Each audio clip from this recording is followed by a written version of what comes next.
I'd like to call to order the Select Board meeting for July 9th, 2024. This meeting is a hybrid meeting. It is being recorded on Zoom as well.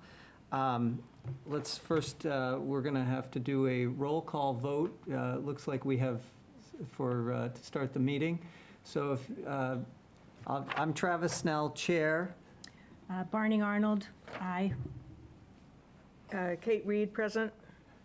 David? David? Here he comes. No, yes, no. David Modell, if you're online, can you please indicate that you're... Yeah, sorry, I'm driving, so I can't Okay, can't do it that easy. That's great. I'm here. Why are we taking a vote? We have to vote to open? No, No, we're not taking a vote. Because we're calling to order the meeting, and because it's a hybrid meeting, I wanted to make sure everyone's on and acknowledge who's present. And Scott Triel is not present, but I understand he's going to be joining us around 8 o'clock by Zoom. So just quickly to go over tonight's agenda, we're going to have community input, appointments and resignations. Then at 7:15, the joint meeting with the Board of Health. At 7:30, we're going to have a road maintenance community comment review. Then at 8 o'clock, we're going to have a climate leader discussion. At 8:30, have a Hanscom expansion discussion resolution. 8:45, the Select Board goals. 9:30, Select Board Administration for liaisons and the calendar scheduling. 9:45, a TA report, then warrants, liaison reports, and community input, and hopefully we'll be wrapped up at 10:05 p.m. tonight. So to get started, we do community input. The way we do community input on the Select Board is we call you, I'll start with people in the room and then go online. You will have 2 minutes to present or to speak, and we ask that you state your name and your address. And we'll start with the lady here. So if you please introduce yourself. My name is Dr. Chantal Nouvelon. I live at 95 Hanover Road. I'm here today after I tried to communicate the issue that I have on the common driveway at 95 Hanover Road. I sent all information to Mrs. Catherine Reed, and I haven't heard, unfortunately, from anyone. The common driveway rules and regulation of the town of Carlisle are very clear, very nicely stated. No planting trees within 10 feet of the drainage of the common driveway, no yelling in the common driveway, no blocking the common driveway, no metal to be erected on the side of the common driveway on each side, and none of these rules have been respected.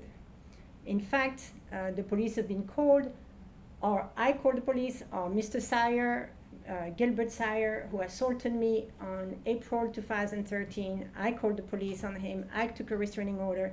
After that, he planted 16 trees on my property within the drainage of the common driveway, which is not allowed by the rules.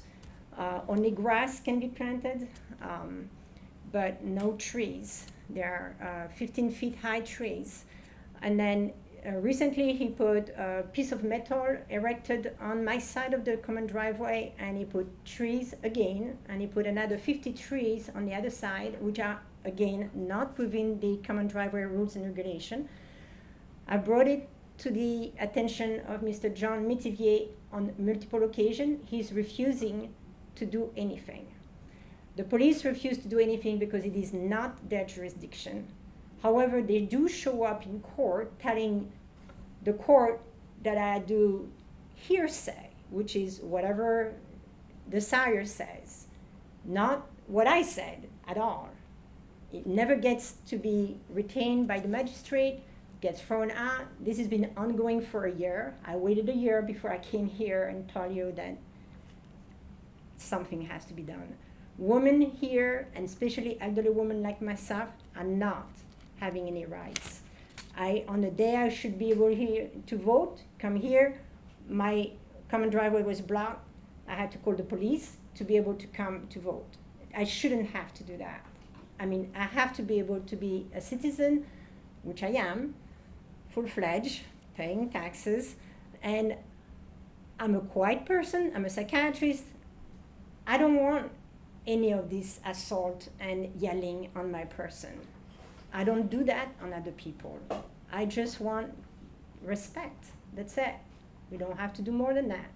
We're supposed to be civilized, abiding by the rules of law, and respect each other. That's it. We don't have to love each other, we just have to respect. Great, I'm thank asking you. the board to review this because at this point, I have to go to United Nations, I have to go to the FBI if I don't get any response from the board.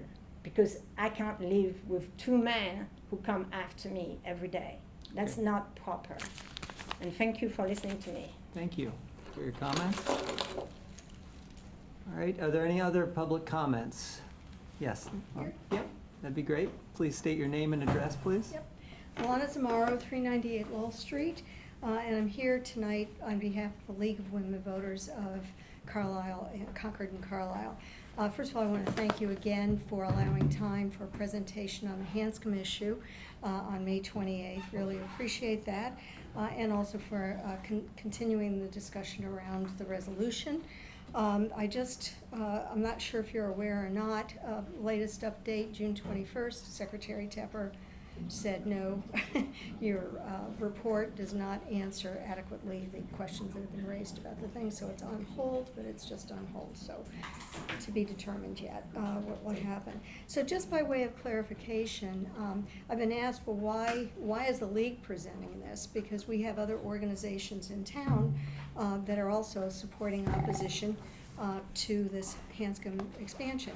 The reason for that is that the league has been working with the coalition since it was founded over a year ago. This is an issue, and the league had worked on a previous expansion issue in Hanscom. I can't give you the exact date, but a few years ago. So this is not just a sort of fly in the ointment kind of not fly in the ointment, it is a fly in the ointment, but it's not just a current issue. It's something that's been out there for a while. Our policies and positions talk about the need to reduce emissions. So in any event, I'm here because the league has taken a lead on fighting this fight, and that we were better prepared to do a presentation. And the person who worked with me was one of the founders of the opposition coalition, so that's why. So, on behalf of the league, my 2 minutes are up already. Yeah, it goes by quickly. It'll be very quick. On behalf of the league, I'm just here to ask that you please, when the vote for the resolution comes up, that you do vote to support the opposition to Hanscom, and support the resolution and join in solidarity with other towns in the Commonwealth that have taken this position to stop emissions that are detrimental to all of us. That's it. Thank you very much. Thank you. Is there anyone else in the public who's here in the room? Seeing none, anyone online would like to make a public comment? Okay, seeing none, we're going to move on then to our next agenda item, which are appointments and resignations. I don't know if you have that in front of you, if you I want to. do. We want to make a motion? Yeah. Yeah, that'd be great. Okay. Do we want to just take them one by one? Yeah, I think so. Okay. I move to appoint Heidi Herring as a member of the Celebrations and Veterans Committee, term to expire June 30th, 2026. Second.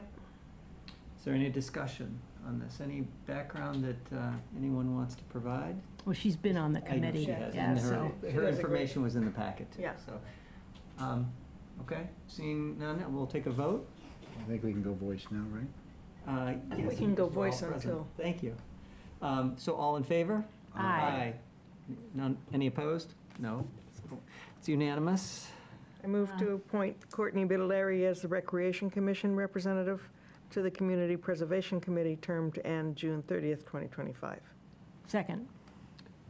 Any discussion? And she has been the CPC rep for the RecCom this past year. Yeah. Doing a fine job. Great.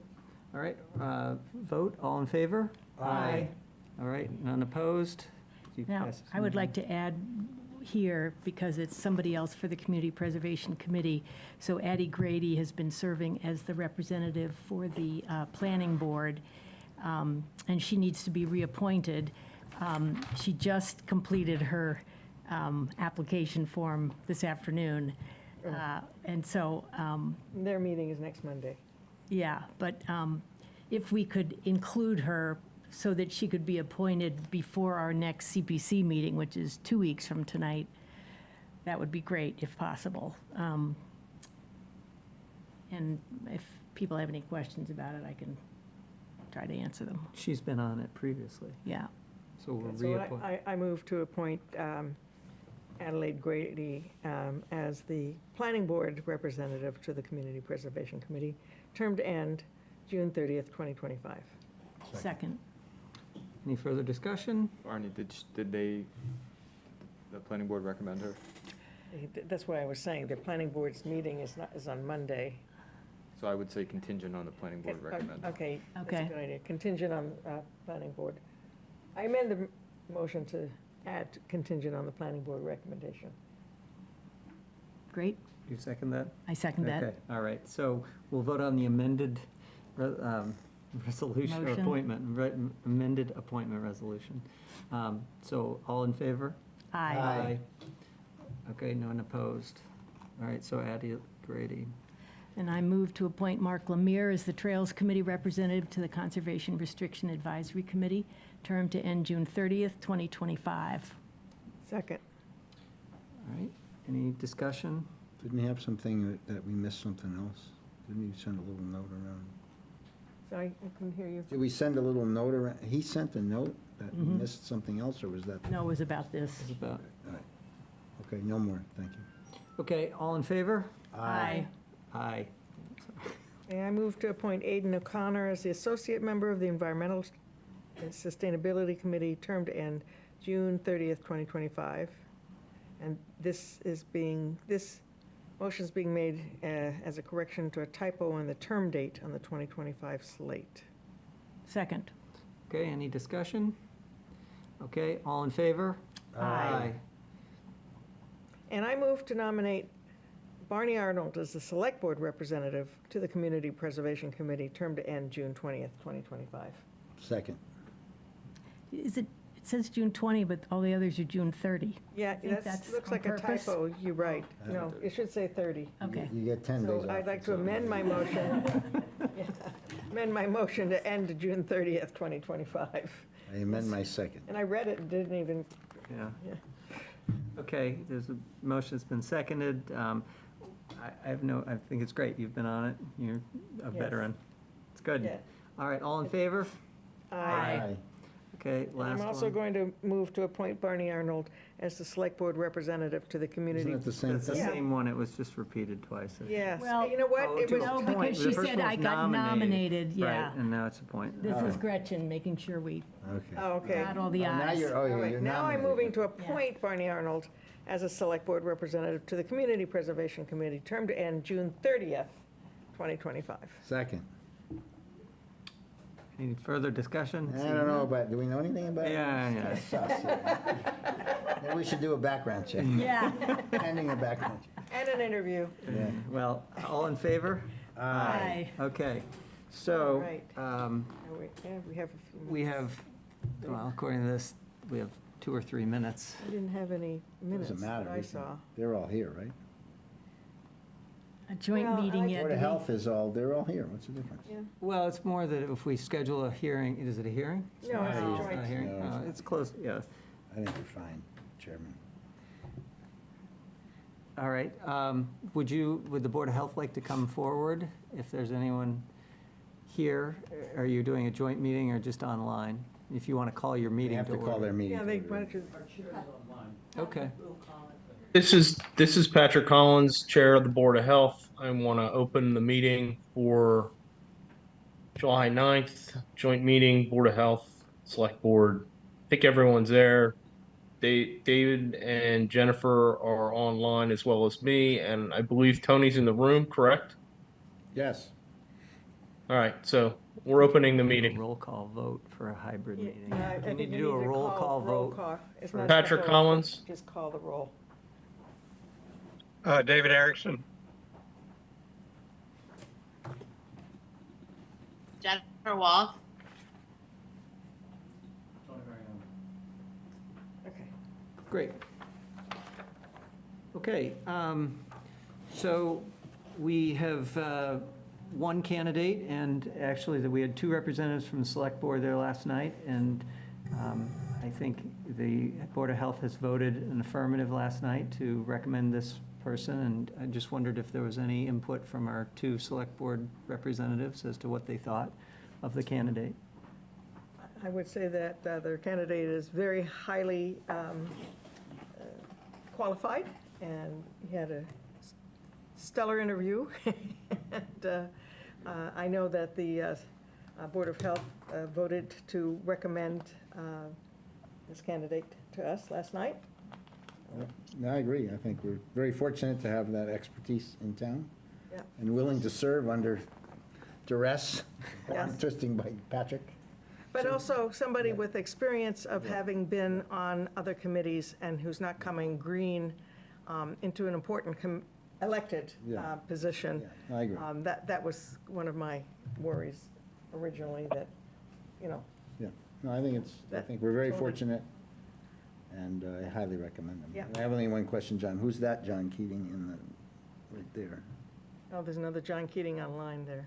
Oh, that's my wife watching. Okay. Johnette. Okay. All right. So I guess, do we have to do two, was it approved last night? Is that considered a vote No. last night, or do we do What they it did jointly? is they, All of you need to vote. we all need to together. vote. What they did was they voted to recommend this candidate to us tonight.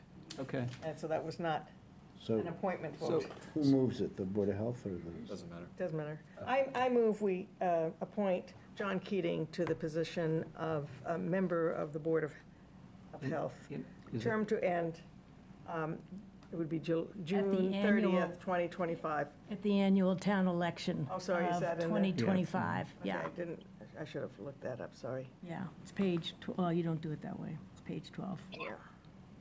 is the next one. I know I have to do it this Do way. you want me to make it? Go ahead. Okay. I move to appoint John Keating to fill the vacant membership position on the Board of Health with a term to expire at the annual town election of 2025. Second. Okay, we'll do a roll call vote for the Select Board first, and then if, Chair Collins, if you do one for the Board of Health, that would be great. So roll call vote for the Select Board. Arnold, I. Modell, aye. Reed, aye. Snell, aye, and Triola is not present. Not present. All right, Collins, aye. Erickson, aye. Mariano, aye. Wall, I. Yay, congratulations. It's unanimous. Great, Yes. it's a unanimous vote. Thank you very much to everyone, and thank you, Mr. Collins, for your generosity in working with us on doing this process jointly. So appreciate it. Now Awesome. you Do we, need to do we need to close our meeting to disappear, or do we just disappear? What's the protocol for that? You should close the meeting. What's the Okay, can I get a volunteer? motion to close our meeting from one of the Board of Health, Is this please? Before you close Uh, it, Patrick. Hold off, Patrick, one No, second. no, that's fine. Something else. I move that we close the Board of Health meeting. Can I get a second? All those in favor, Collins, aye. Erickson, aye. Wall, I. Keating, aye. No, he's not, he Has can't to vote be yet. sworn in. You're not sworn in. No. Well, I get sworn The in. member is advised to withdraw his, So sworn in tomorrow. You're up. whenever I'll be here convenient. tomorrow for the COA cookout. Great. Yeah. Is Our that here? That's here. interim town clerk will be here tomorrow, Jimmy. So. Staff barbecue is Thursday. Has he been sworn in? I'm not sure what the COA is Jimmy? doing. Yes. Oh, yeah, he Said has, Monday. that's right, Monday. by the- Mary. Mary Swarman, I saw that. Okay. All right, Okay, thank you very much to the Board of Health. thank you, guys. Yeah, Yes. thank you. Have a good evening. Success. I think we're lucky to have John. Oh, Yeah, looks like absolutely. a great candidate, or great member. Gee, it's nice to be liked so much. All right. Road maintenance. I think you have, that one you have to wait. I think 'cause Employees that's- and volunteers, I don't know. I think we have to go to like goals or something for a while. Yeah, because that's for, no, well, could this is start not the for TA or- community. Can we This is start for the- us to review what we heard from the community. Oh, okay, all Yeah. right. Okay, great. Let's move on then. Great. And I think, Ryan, you're going to put up the plan, right? The paving plan? Yep. I can Thank go you. in any direction here. Great. John Henry Keating. What a great name. Huh? That's like such a classic name. John Keating? John Henry Keating. Oh, John Henry Yeah, was a little baby. yeah. Well, let's see, who was here for the hearing? Was it the three of us? Yes, it was the three Yeah, of us. okay. Well, I'll just say as an intro that I thought it was very worthwhile to have it, and we heard from a number of people that were here in person and were online, and then we also got lots of written comments or, emails or phone calls, and Brian, or maybe it was Gretchen, did a great job with providing us with all the data that had come in from various residents and their concerns. So I thought it was really a good idea to have the hearing, and I thought it was very productive. Good. Yeah. Did, Ryan, did this thing we're reading now, is this a result of the hearing, or was this already in bold, the action plan? That's what was presented at the last meeting. So you presented it in advance of people's comments? I went through the digital comments with the board, showed Yep. up on the GIS, Yep. talked about the ratings and everything of the particular requests. So people sent in comments, and then we added the PCI scores and the other. Right, but you didn't amend, weren't there also people live saying things that you hadn't heard before? Yes. Yep. Did you amend this as a result of that? I did not. No. Okay.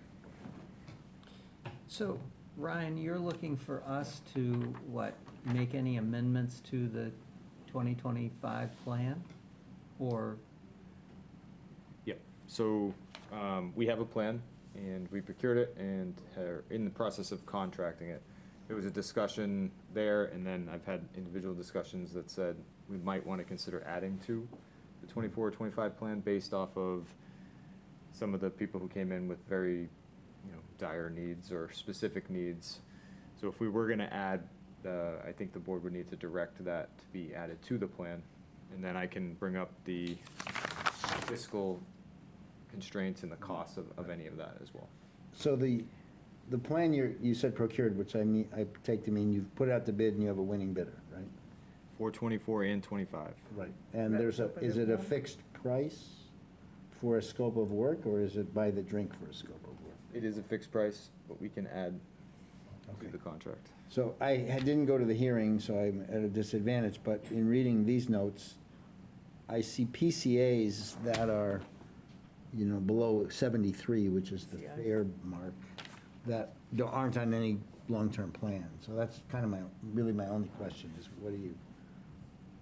if I follow the study, which this is the page of the study I'm looking at, they tell you basically when it falls below, I don't know the number, but let's say 70, you should be taking action. You shouldn't be waiting around. right, but there's so much of that area that we have to decide kind of who goes first. No, I'm okay with that, but Okay. it doesn't say 2028 or anything. It just says no long-term plan. I'm okay with you saying, no, that, we can wait 3 years on that. But I didn't see that. I see, poor, okay, it's on 2027, okay, that makes sense. 43, 2025, but then there's other ones that are 73 and not on any plan, they're on the cusp, I guess. 52, well, that's okay. 63 clearly would need it, not on any paving plan, so that's my question. My understanding is that we will do this again as part of the budget process. Is that what you had said, Ryan, before? Or are we doing it over the winter?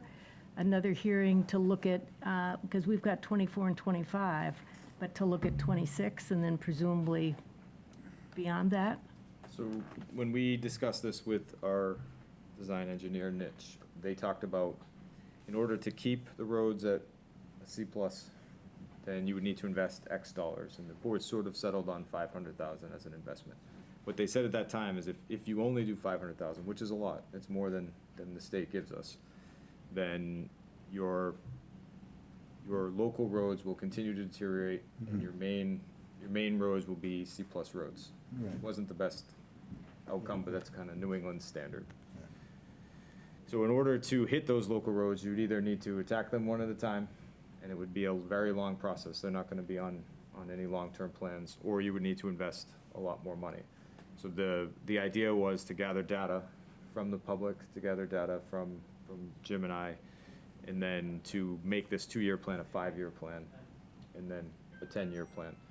But this would mean adding to the capital plan, which would be a priority discussion in the fall, because it will run into buildings, land acquisition, Right. land maintenance, and regular capital.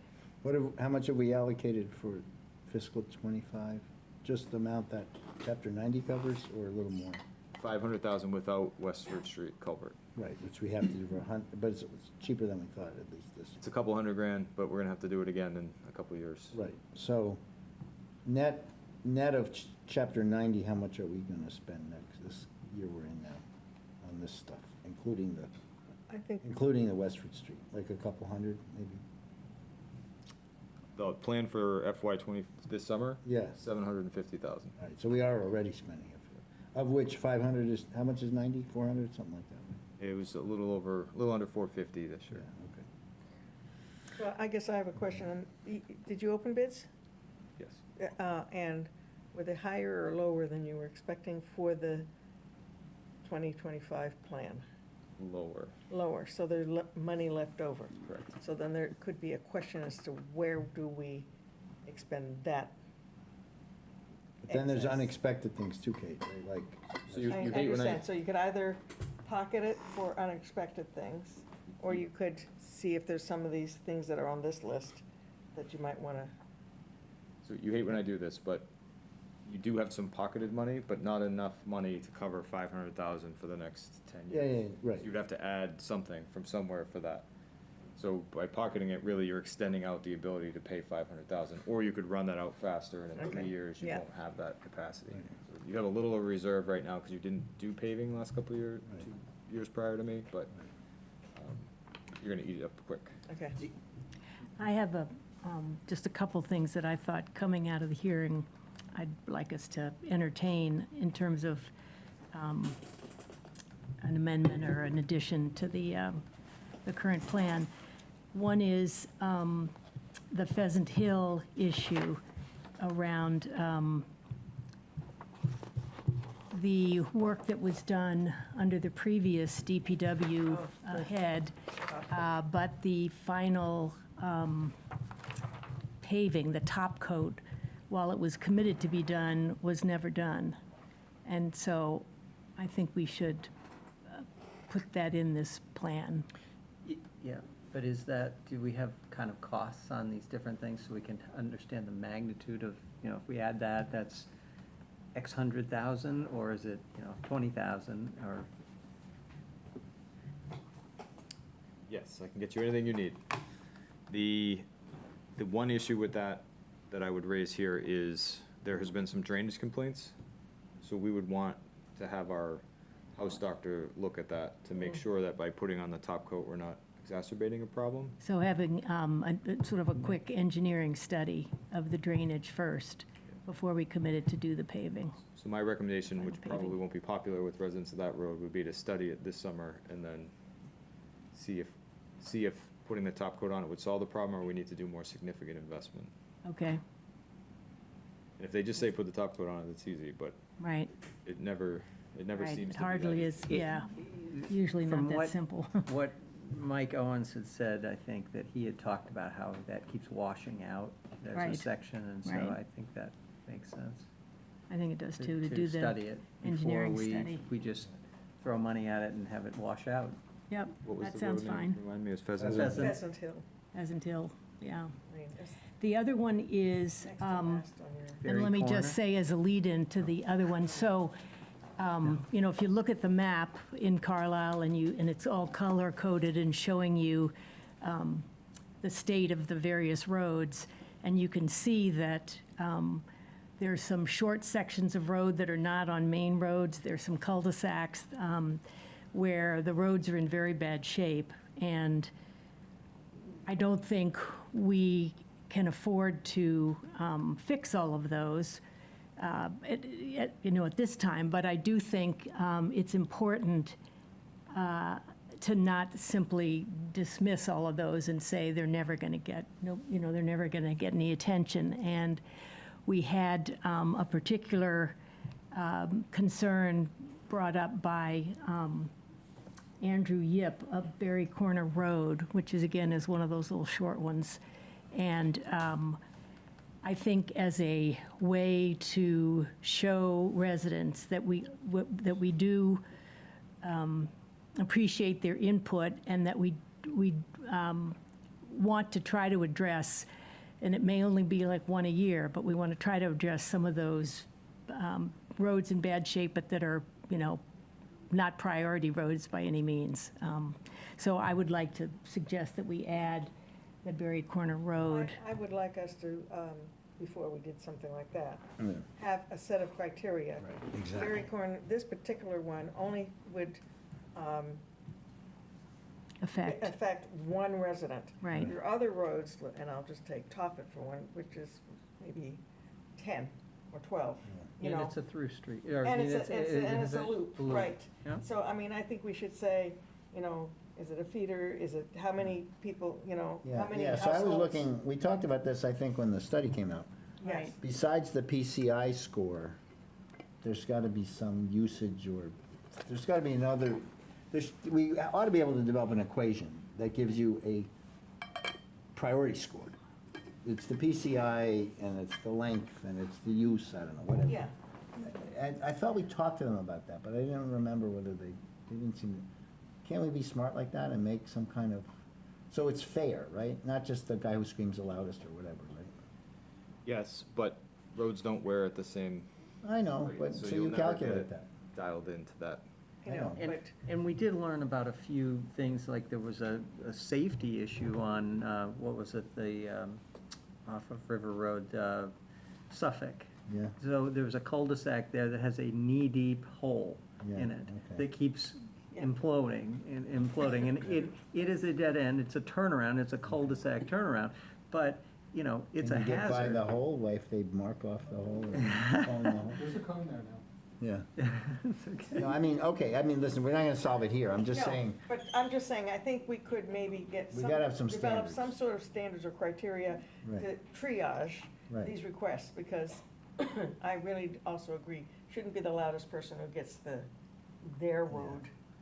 so could we approve the plan as laid out, it seems like thoughtful, but charge Ryan and the study guys to, try to attempt to develop some kind of scoring matrix for all these? Well, I Well- think he's looking to us to score this, because it is. We're not road experts, I mean, Yeah. how are we gonna score it? But at least we're hearing the public's input, and Yeah, they're but we're hearing trying. it anecdotally, Travis, that's not really, that's better than not hearing it, but it's certainly not True. democratic, I mean, Well, I guess, let me speak Yeah. to that a little bit.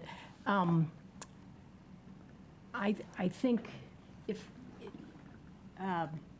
if you look at the map, there are, I don't know how many, but I'm guessing probably 30 roads that are, pull you the have map very up? little yeah. activity on them, Right. very few residents, The road and one, they're the not in red, good different shape. colors. Yeah. And if we just, even if we came up with some kind of rubric on top of the scoring that we've gotten from the company, they're not a priority. And so, unless it became a major safety issue, we normally, I don't think we'd ever get to addressing it, given Well, what we're facing. So, yeah. so my principle is that we, as the select board, recognizing that, and maybe we do need to come up with a few more criteria, but I think recognizing that that's the situation in town, that in terms of fairness, that we ought to try every year to address one or two of those outlier roads. Even though, they're not I a mean, that's priority okay, and too, one but- could make. But this- even, okay, but I think you're jumping, I'm not opposed to what you're saying, but if you take it further, would you say 30 and you do 2 a year? So you tell the guy, somebody's gonna be 15 years out. I That's mean, right. That's right. I'm just a numbers-driven guy. This is an engineering problem, right? There's a score, they already scored every road. We know the length of every road. We Yeah. know the number of people that live on every road. We ought to be able to formula a method that says, even of the 30, this is the rank order of the 30. so that people understand that there's a system and that we're being fair. We're smart enough to do that. I just don't, they should help us do it. But I'd be happy to work with them, but it can't be that hard. You gotta just come up with some kind of thing that makes sense. It's not hard, but you won't like the answer. I don't care about the answer. I live on a private road. I have to pave it myself. It'll be to focus on the roads that are discussed and not address the red roads. No. If you take Barney's theory, you can bias the score to say you can never have a situation where infinity is the answer to the repair time. Right? In other words, it never gets a priority because it's too short. You have to It's not only inject short, some. but isn't too bad of, it's already in such a bad condition, they don't even want to put any money into it, because in terms of bang for the buck, you don't get that much. But on the other hand, the person that's living on that road just feels despair, because they, it's already a terrible road, and they're told, well, we're never going to get to it. And- You're saying that when it gets like below 50, it doesn't get worse. It gets worse more slowly, or? No, it just gets more expensive to Right, fix. it's already so expensive, is what you're saying. Yeah. But again, the Barney theory is you take a few of those little guys, and yeah, it's expensive on a per foot or mile basis, but you don't do too many. I don't know, I think we're trying to solve it here, and it's not easy. I just feel like, We're not trying, the We're- thing is that we do have to make a decision, because. well, we can it has accept, I was long-term suggesting we knock-on accept Financial this. effects, if we decide to do that, really. Now, those guys that are living on those poor roads are paying just as much taxes. Yes, they're using the longer roads as well, in fact, as everybody else, but they have some wish to get some service closer to home with their tax money. So I'm sort of leaning a little bit like that we should be throwing them some crumbs. I tend to agree, but I think, David, to answer your question or to try and solve that, is it that we think about as a percentage of our budget? Because I look at it more monetarily and thinking, if Mr., and I'm using as an example, Mr. Yip's road, who services one person, Yeah. if that costs $100,000 and we're spending $500,000, is that reasonable? No, and it's not- And right, it's so, not fair, right, yeah. but so we could think about if we're gonna have a plan where we have kind of a standard plan, which we've put together based on the ratings that the engineering firm provided of all the roads, and we've decided that we want to maintain the artery roads as a primary focus and then move our way out. And as we've said, that these far out capillaries don't get any blood. They don't get any, Yeah. So the way to handle that is, I think, best with the way Barney's saying, is that we've got a plan, we're gonna get to all of them over time, but there are a few that we don't necessarily hear from that often, and if people make the effort and say, this is so bad, we're petitioning our government, we want some relief, I think we have to take that seriously and say, hey, that's why we're here, we'll listen to you, and then we can't do everyone who comes in, but we have to then sort that out, and that's what, I'm kind of on the same page Yeah. with you, Well, how Barney. many reds? You said 30? 30 little red squiggles, that's. Well, I just counted them, there's That's like at a very 20 high level. 24, if all those are, I don't know if all Those of are those. at a high level, those are not the little capillaries that, You like that But in analogy? any case, I think, Travis, that's a great idea, to think about it as a Like a percentage, like if you said, percentage, like, right? To we'll do look at the 5% little, or look at these, something. ones that listen, are. I'm fine really- I'm fine with that, but then the next step to me is you write the road name on a ball and you put all those balls in a thing and you pick 5 a year. That's your criteria, right?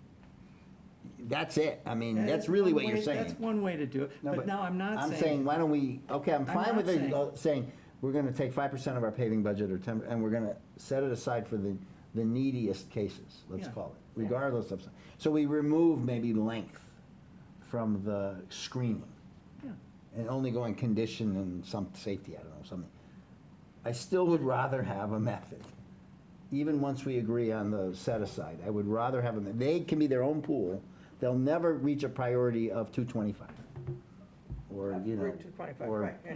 and they won't even reach, what's your road? Rutland Road or Rutland or the one you're on. East Riding or. Yeah, right. So, but they have a they have a right to be heard. So I'm okay with all that. I'm still let's come up with a rubric to give them, And among those, then, And the there's money, still some right. sort of a, yeah, there's something. You're in Criteria. this category, so you don't have to wait forever.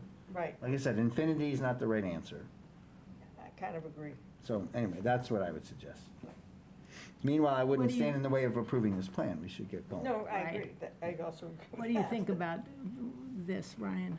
So the plan's approved. You already approved it. Right. Yes. The ads. It's the ad. It's the ads. Right. But we don't have the cost of the ads. Yeah, the cost is important to understand. And I'm, you know, And you want to know which ones we want to do, so you could tell us? Yes. I mean, I can give you a ballpark. Okay. Most things, it depends on what needs to be done to the road. So if you have to reclaim it or just fix and, like mill and surface, I would say 1,300 feet or so, or a quarter mile is about 100,000. Okay. So if we were to add 100,000, we'd get a quarter mile. Is there a difference if you have, what's the Yip Road? It's like 300 feet or something like that? That's here. oh yeah, that's, and the thing is, I wonder where his driveway is. Okay. And what I understood, it was actually past, it's almost as, looks like, Okay, but that's 400 feet right there, what you're kind of showing me. that's So his that chews up a driveway. third of it. Isn't there a discount of mobilization? So if they're doing work on that corner anyway, and they're right there, the number would go down, I would think. Yep. And then the wars in the Middle East and trying to ballpark it. It's Yeah. not a dollar for dollar. Why don't we do this? Why don't we take on identifying these needy cases? We got enough census data, right? You kind of know what they are. And let's figure out a way to sort them and see let's use your ballpark of 100K for a quarter mile, is that what you said? For the bad roads, yes. All right, but these are the bad roads. They shouldn't be on the 70 list. to 100,000. Okay, so, and then we can come back, I mean, we still have to decide if we even have that much money, but if we decide that we have, say, that much money, then we have to have some little method of kind of figuring out, because, I mean, again, just looking at that, if I understand the scale correctly, just fixing that one road would be about 400 feet, so that's about a third of your, That chunk's about 20 grand. yeah, there you go. The long road extension is about 88 in the projections.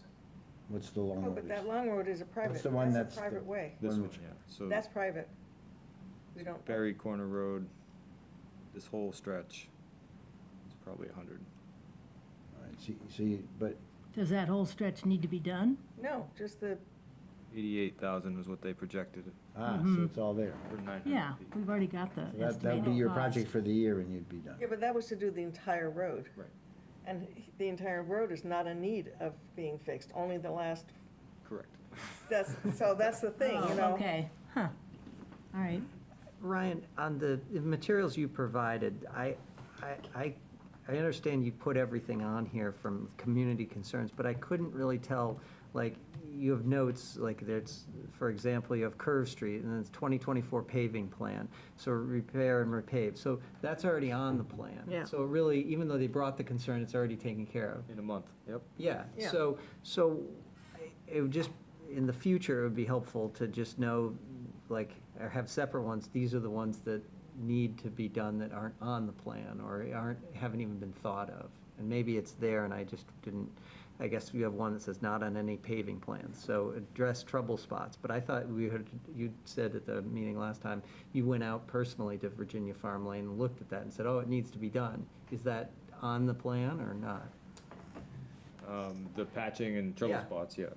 Okay. We do that every, But patching and pothole fixing is not part of the plan, that's just what DPW. that's just what we do annually through the operating budget. Yeah, But sometimes it sticks and sometimes it doesn't, literally.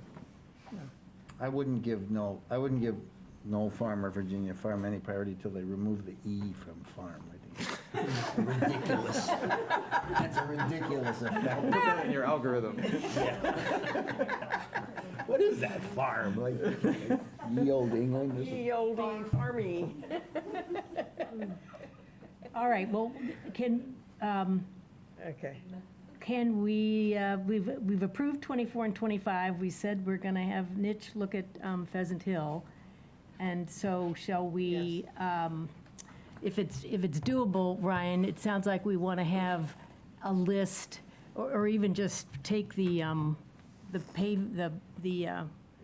forgotten where that is, but that list that shows all the roads and, their rating and how much it would cost to do what needs to be done.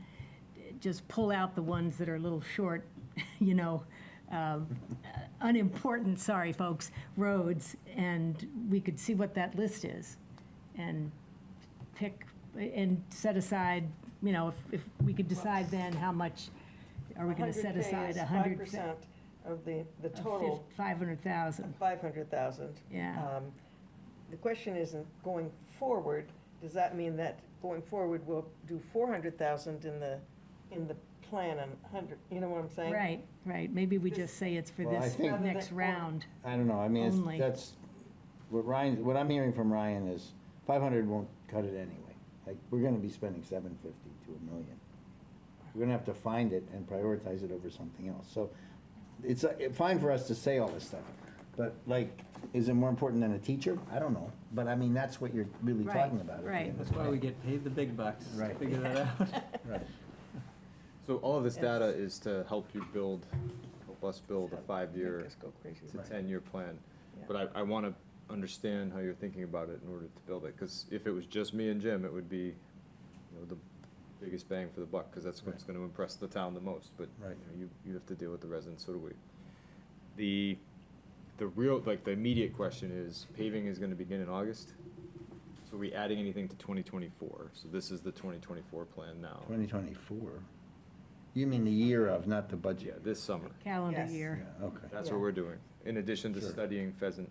No, we should, Right. I would recommend we just stick with So this. then I will bring you the next 5 years after this one with some of those discussions, but it won't be until the fall, and you won't be doing any more paving. If I'm You hearing, you And pave we can, only in the summer, you pave in the fall too, right?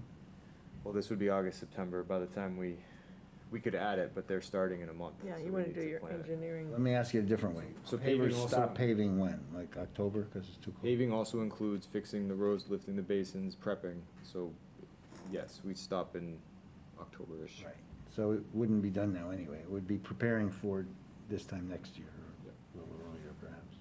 well, I would say If in. you said pave something right now, we could add it, but by your next meeting, it's probably too late. Well, I'm okay waiting till next year, waiting till the fall.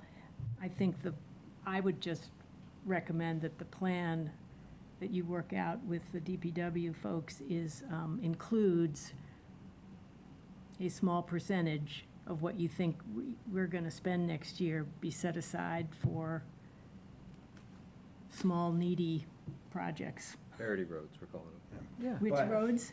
Parity Priorities. roads. Parity. But Parity that's not, there was a roads. little bit Yeah. of math tossed around here. 5% of 500,000 is It's only 25K. yeah, That'll get you 25,000. about from here to the monitor, Right. right? Right. So it would be 20% more.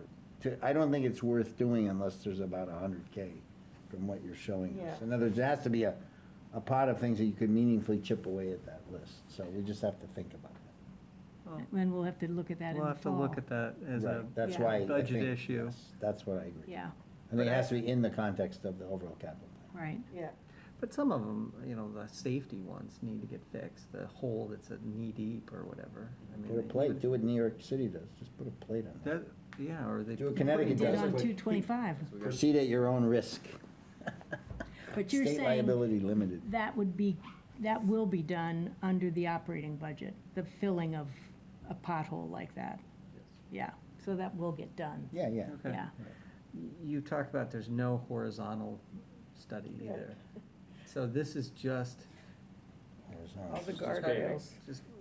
this doesn't So we feel, have guardrails, Mm. culverts and bridges, Mm. and other major infrastructure. We haven't even tackled those. no. Hey, So sorry. One of the culverts that was brought up is essentially a small bridge, so it's at least as complex as Westford, if not more. So you're looking at $1 million. Where is that? Sorry, Which off the one top of my was Is it head. on that list of things? It is. Yeah, It's not Curve Street, is it? I don't want to be all doom and gloom. The federal dollars, hopefully. Yeah, are that's what help. I was gonna State ask money you. for Yes, this. yes. And do we know anything about the timing on that? No. Okay. No, we got a little bit of a thing coming in the fall too that might change things, but Yeah. Yeah, Okay. culvert at 778 East Street. East Street, that's it, sorry. Oh, hey, Scott Triola has Hi, joined us. Scott. So- Can you hear That's the me? one right by the church, just past the church. That floods every year.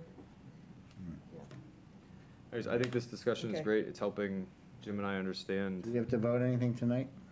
not if you're not adding. Okay, great. No, I don't think we're gonna add anything. All right, can move on. So when we do capital planning, this will be prioritized with buildings, land acquisition, Yep. regular capital. But so we can see it, it'll be separated out, so we can make choices. Yes. Good, Okay, thank you. thanks. We have some time until 8, unless you want to start. Recognize Scott, just Okay, I recognize Scott Triola, Select Board member, has joined via Zoom. Hello. Jody. Can you hear me okay? Is that Yeah. working fine? It's a little It's a quiet. little quiet here, but that's maybe on All right. our end. Yeah, it should work fine. I can boost my mic if I need to. Okay. Well, thank you for joining us. I know you're on vacation, so. Where are you, Scott? I'm up on Mount Desert Island in Maine. Oh, nice. A beautiful spot. Yep. Yeah. Is it any cooler? It is. It is. It's in the low 70s here today. Oh, geez. Oh, my gosh. Yeah, Nice. Okay. not a bad place to be. I'm prepared, unless someone thinks otherwise, to do the climate leader discussion now, 10 minutes early. Sure, if it's okay with these guys. Does that work for you all? I Do it. figured we Okay. have a few representatives here. Great. Um, Let's do it. Do you have to call are you having a meeting or no meeting? No, we're very careful to stay below quorum, so it's not a joint session. Okay, All right. okay, good. All right, so why don't we get started with the climate leader discussion? I actually would say, Sarah, if you put this together, this is a phenomenal presentation. I thought you did a nice job with the draft and just the amount of content and how it was very, very helpful. So if you want to come forward and Yeah, we can do that. Eric too, if you put it together, if you're. Oh, yes, everything's a Eric te- has been everything's a a team. crucial part of this. And there's others that help as well. Yeah. Just as a short anecdote, I got an email this morning from the sustainability manager in Winchester, asking about how we were doing the roadmap without technical assistance from DOE or anybody else. And in my mind, I'm like, well, it's Eric who's really pulling the heavy weight on the numbers, and Bill Rizzo also. good. Huge knowledge base that we have. So. And if there's a little extra time, if I can give one small anecdote, this is for David, because every time I'm asked to spell the name of the road, or I feel like I have to spell the name of our road, I end by saying, and I didn't name it. I live on Knoll Farm. Knoll No Farm Road. farm with an E. Okay. So when I have to spell it, I always say, and I did not name it. Yeah. Well, That's right. Carlton also has an E in the middle of it, but, Yeah, that's more acceptable. I don't know, I'm still spelling it, so. Well, we appreciate getting on the agenda tonight. I know we've spoken with most, if not all of you, in different capacities and in different ways about this project over the last couple months. The biggest biggest change that's happened is that DOER made the deadline rolling, which was, I think, very conscious of them. They were aware that the July 25th deadline was a little bit too rigorous for people to produce quality results. So now we have a rolling deadline from July 25th through the end of the calendar year, but we have some great momentum going and we're in a good place, I think. So I don't feel like we need to push it, but it's just nice to know that it's not like has to be July 25th. We can breathe. So the idea with today's meeting was to just have it be a discussion. We weren't planning on there being any votes tonight, just to hear what your thoughts, any questions on the materials in the packet. The material is the 3 remaining requirements that we have to fulfill to achieve the climate leader designation.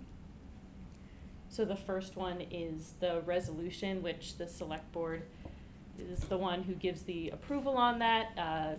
essentially saying that Carlisle is going to commit to net zero carbon emissions by 2050. This is a goal that's already outlined in our master plan, but we're just being a little bit more specific with this. We did ask DOER if the master plan was enough to fulfill the requirement. They said, no, we just need that little extra ounce of commitment from you. So that's the first requirement. So maybe just starting with that, if there's anything that pops off the page is.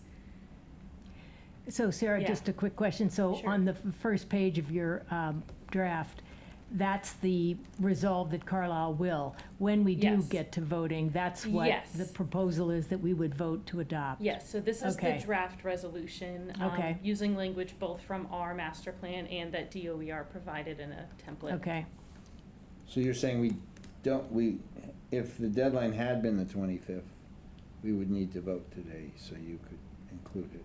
That would have been the general plan, yes. But because it's not, is there any advantage to being a first mover in the application? I believe so. Yeah, we So we- still want to keep the momentum going and be one of the first. It's So just is not there- as.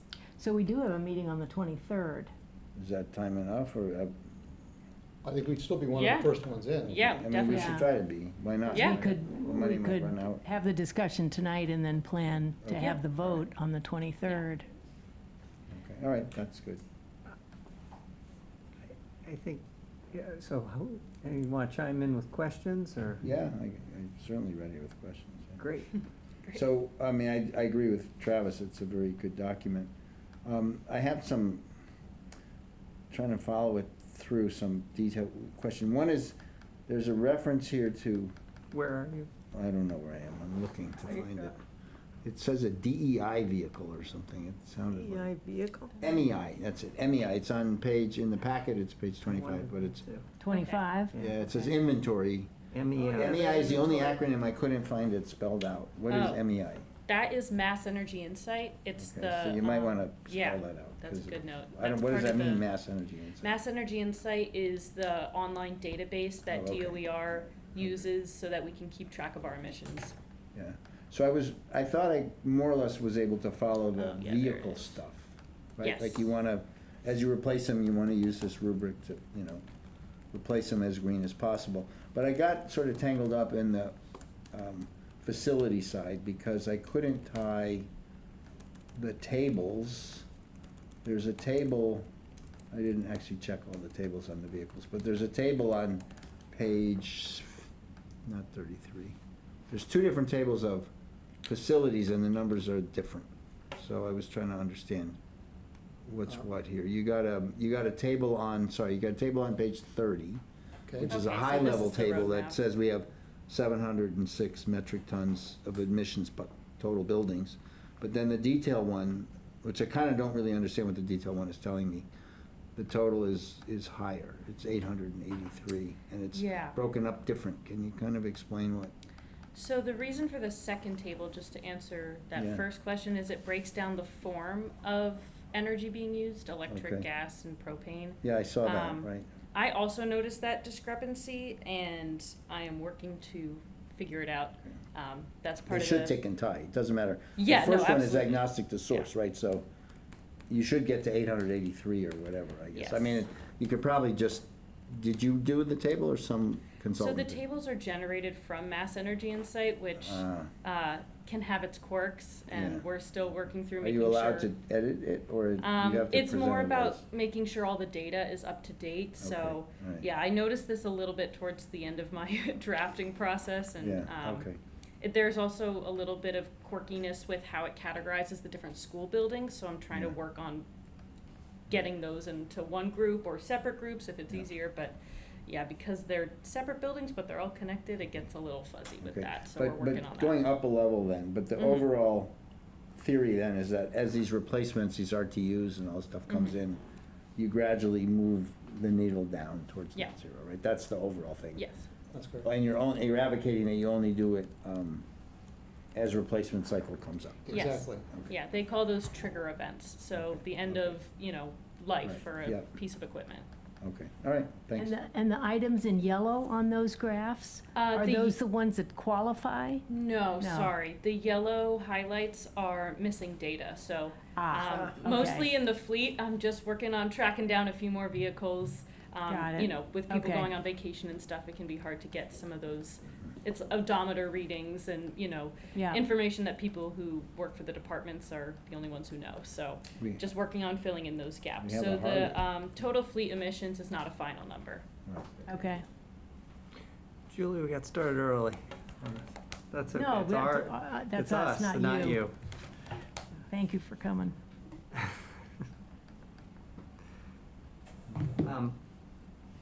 Kate, do you have any questions? Or Scott? Anything that you had questions on? I had, No, that's fine. I mean, I know it's far out, but it's just ultimately we need to bake all these into the capital plans and, you know, I assume this is all achievable by 2050.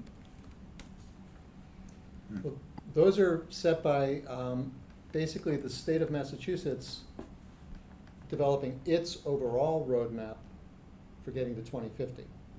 And Yeah. this is all in response to an act that was passed in '21, signed by Governor Baker. And then that first roadmap came out from Energy and Environmental Affairs in '22. And then this upgrade to green communities comes now. And there's, you know, the expectation is that there's a flow of money will become available. There are clearly some things that are much further out. So for example, in our vehicle fleet, when we have dump trucks and fire trucks, that is something that's going to be in the final years of this 25-year horizon. When it comes to police cruisers or something like that, that's something that's closer to the front end. Replacing heating equipment, much closer to the front end. But that's still based on trigger events. And the idea behind Climate Leaders is to make these changes more achievable for communities and to help lower the obstacles, especially the financial obstacles. So it's a little bit like we make the commitment and they help with the funding for some of these changes. if we're the first mover, we can kind of get the most bang for our buck is the thought. Agreed. Yes. So I had a number of questions on the zero emission first vehicle policy. Yes. So it's really just to understand that. I think it was what Scott was talking about. I mean, the costs of all this, I just want to kind of understand. I was thinking, if there's language in there that says exclude adequate purchasing competition. Does that rule out, for example, like, I don't know if you, Eric, looked into, or someone looked into electric buses for the Carlisle schools at some point? A long time ago, so it all depends. It could be someone else. Okay. So I had basically a very short, just a cursory set of phone calls to understand what it might even take. Yes. Given the leases and stuff like that, or the way that we do the bus Right. today. But that was, I did not get into any level of financial detail for that, just that there are companies that could do it turnkey if we ever chose to go down that road. And maybe it's a good time to point out that at this point in time, the fact that we don't own the buses and we don't lease the buses, they are not in our 22 inventory baseline. And as far as we understand the DOER, they're not going to show up. I don't know where that might change in the future, but the Carlisle Public School buses They're already at zero. are not in this equation and not in this commitment. Because they're contracted. Yeah, for good or bad, that's what the status is, and it's not something that Sarah and I have been looking at any further because of those. We had an explicit set of calls with the DOER to make sure we Yeah. understood it correctly. Okay. Yes.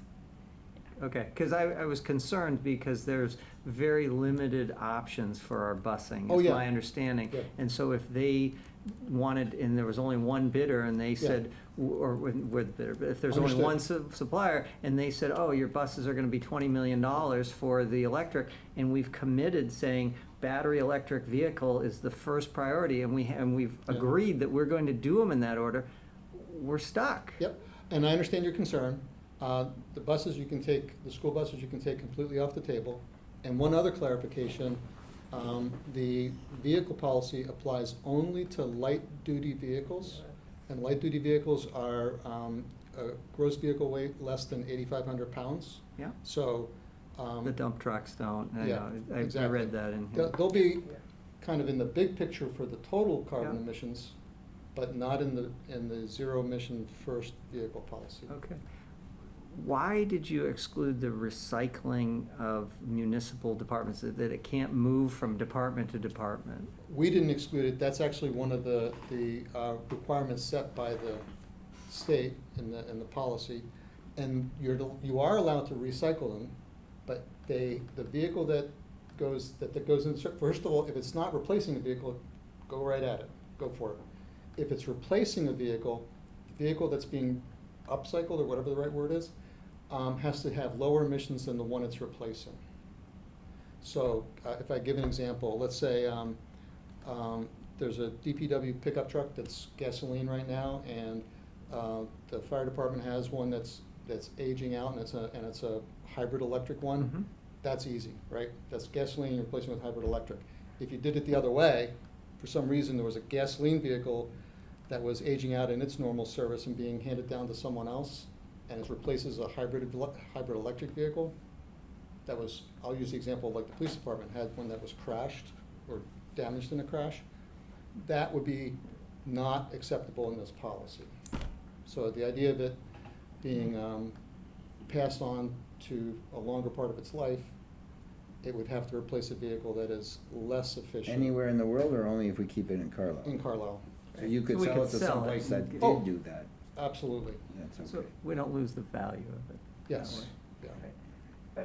But if it goes to a department that has no vehicle, That's no problem. that's no problem. Anything can go, Because anything it's can go just- into it's that not But service. isn't that the opposite? That's like going from zero to, that's like an infinite increase in their carbon footprint.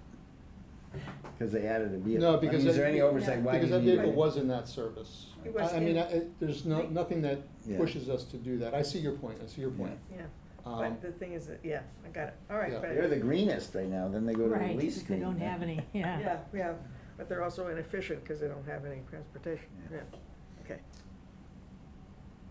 I hope I explained that. Yeah. Yeah, no, yeah. I think it's great that you've spent so much time as a, committee and as a town. I mean, I think it's important that we get it right. Yeah. So that this, works for the town. Another quick question, Eric. Page 26, the example vehicle inventory, is this all that we have in Or the Carlisle? next- No, the next This is page. just an That example. is Or the next literally an page. example. And I struggled with Okay. this for a few minutes because it's a policy that you vote on as a policy. Does it make sense to have just today's current or just what an example of one looked like? Yeah. It's So your it's the call next as a select page. board or Okay. town administrator, how you prefer it. But as we drafted it, I thought it made sense to put an example in. Okay. You could put today's current one in, but then you still label it as So the page that follows that, page 27, Yes, that's the draft inventory and of just- all the vehicles of we all the have vehicles we in have. town currently. Yes, and All. the yellow highlights are just missing. So data. you would, Sarah, you Okay. would put all those vehicles on page 27 into the form of page 26? if that's your call. Well, I don't know, you tell us what you need for your plan. I would recommend leaving it as an example. Okay, but what is, I guess, let me say it differently. If I follow it, eventually, everything on page 27 will go to end of life, and most of those will need replacement, to be replaced. And you're saying you should replace it with something less emissive, right? Correct. Lower carbon footprint. But your only metric on this inventory, other than the year and all that jazz, is the mile per gallon. Whereas in the table that precedes it, it's got the weight, is it diesel, is it good point. emergency, it's got a lot of other stuff. Good point. So what's the rubric again? Um, I'm back to, how do you categorize? So, in complete transparency, the example inventory is Yeah. taken from the template. Okay, So we're not bound to that? well, let's just, okay, fair enough contractually, I'm just saying, Yeah. from an operating standpoint, Yes. we roll out this plan, and, we have to replace a cruiser and I don't know, let me look at something, a truck, not a heavy-duty truck, but Yeah. like a DPW truck and a cruiser.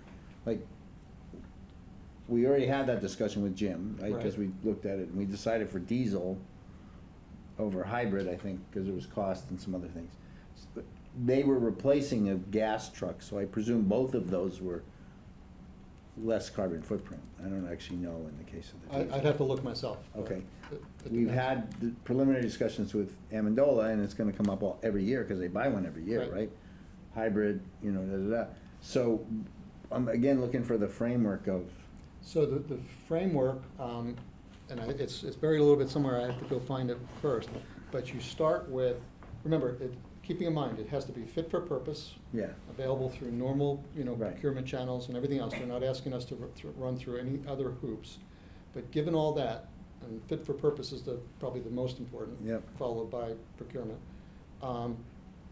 The policy would say you go with the zero emission vehicle if one exists and it's fit for purpose and you can get it through normal procurement with competition, et cetera. Then you would go to. Thank you. And then you go to the battery electric hybrid, and then, I thought battery electric is the top. no. Oh, hybrid, sorry, battery electric. Hybrid, I'm sorry. as opposed to plug-in Yeah, hybrid. yeah, yeah.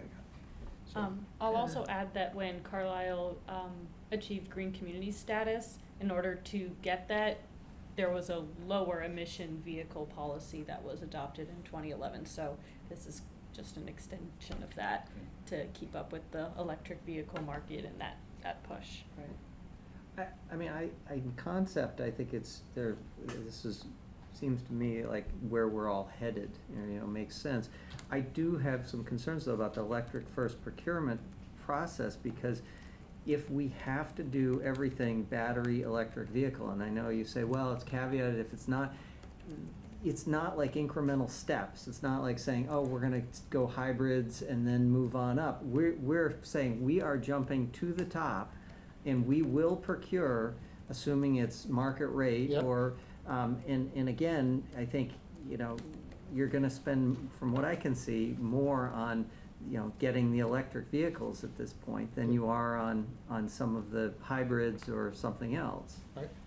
I have data that I've crunched. That's perfect. And I don't have the handout, I apologize, and I will make certainly all this available as you ask. So as a direct example, the thing that is, even to me, surprising, and I've double and triple checked my numbers. The operation cost, and I'm looking at only energy, not maintenance and things like that, and there's all different ways that you can add to this story, is that electric vehicles, in particular because of how they get used, are significantly less expensive.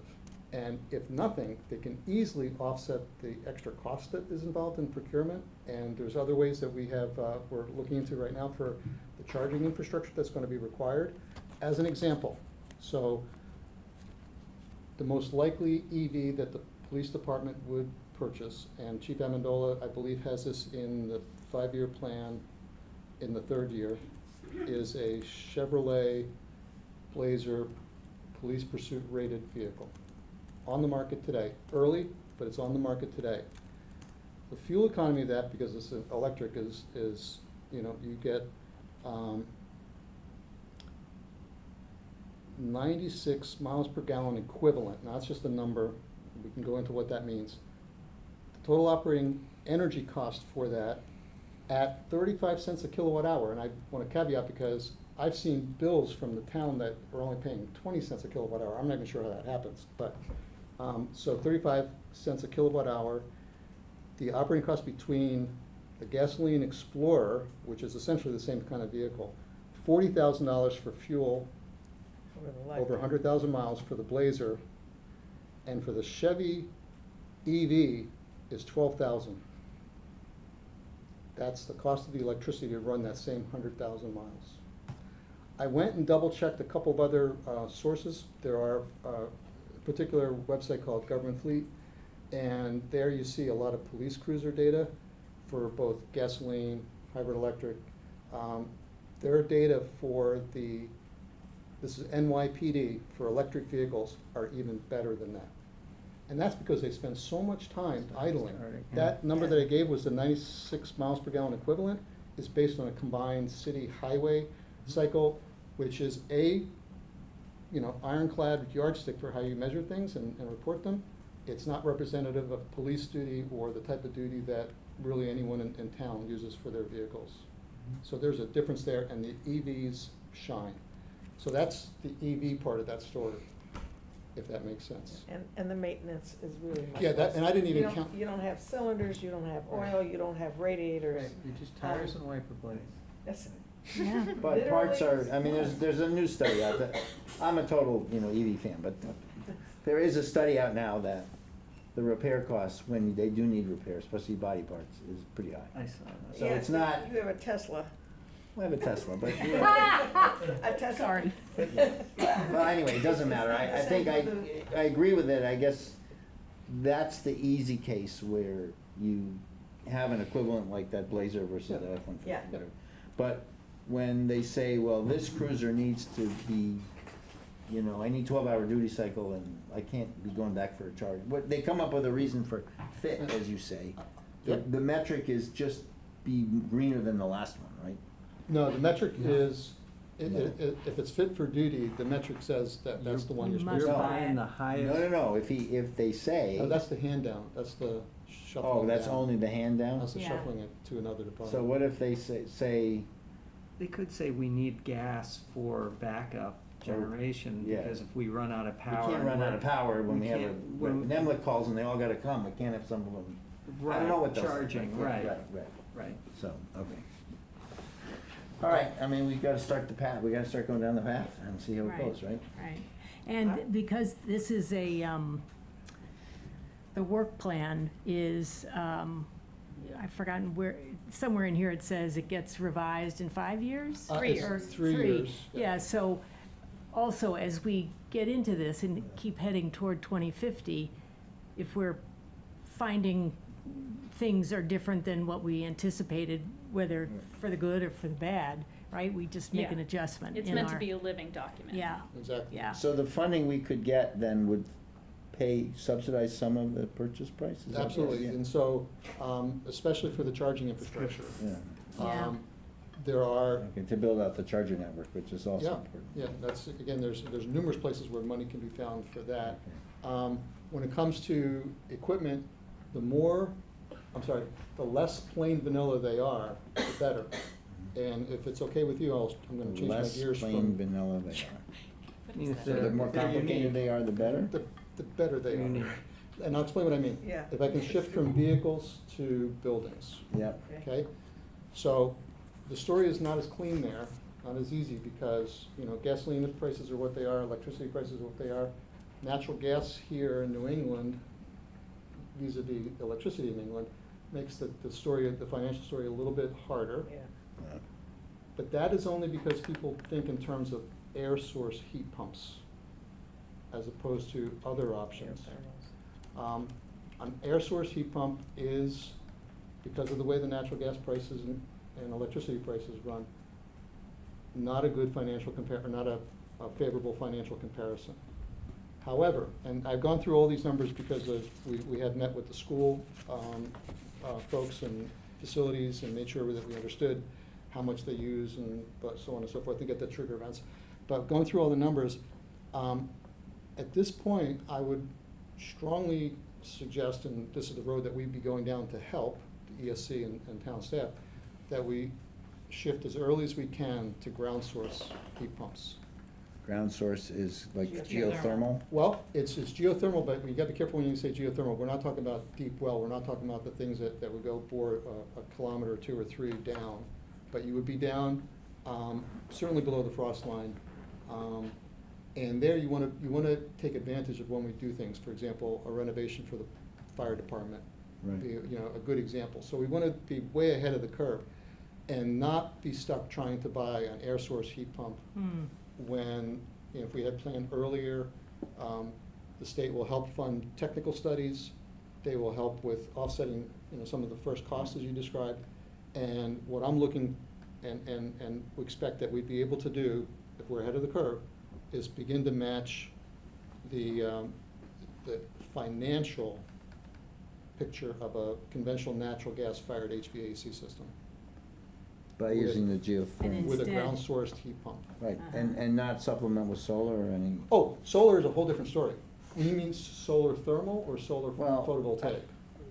let me step away from that argument for a minute and say, Okay, there's, the inventory of vehicles is 270 metric tons of yeah, CO2, some number. The inventory of buildings is around 800 and something, Yeah. right? So it's bigger. way more. Yeah, way more. So if we're really gonna make, the meaningful thing is not, it's like the Hanscom discussion. Like, we Sure. could do all these things and they could fly 3 jets and wipe it out.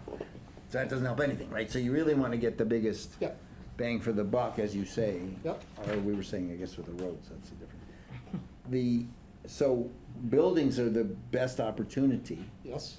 So what, we would want, I guess, a total solution for the building to try to reduce as much. I think if we can plan ahead as far as possible so that we can integrate the opportunity for a ground source heat pump Yeah. instead of an air sourced heat pump.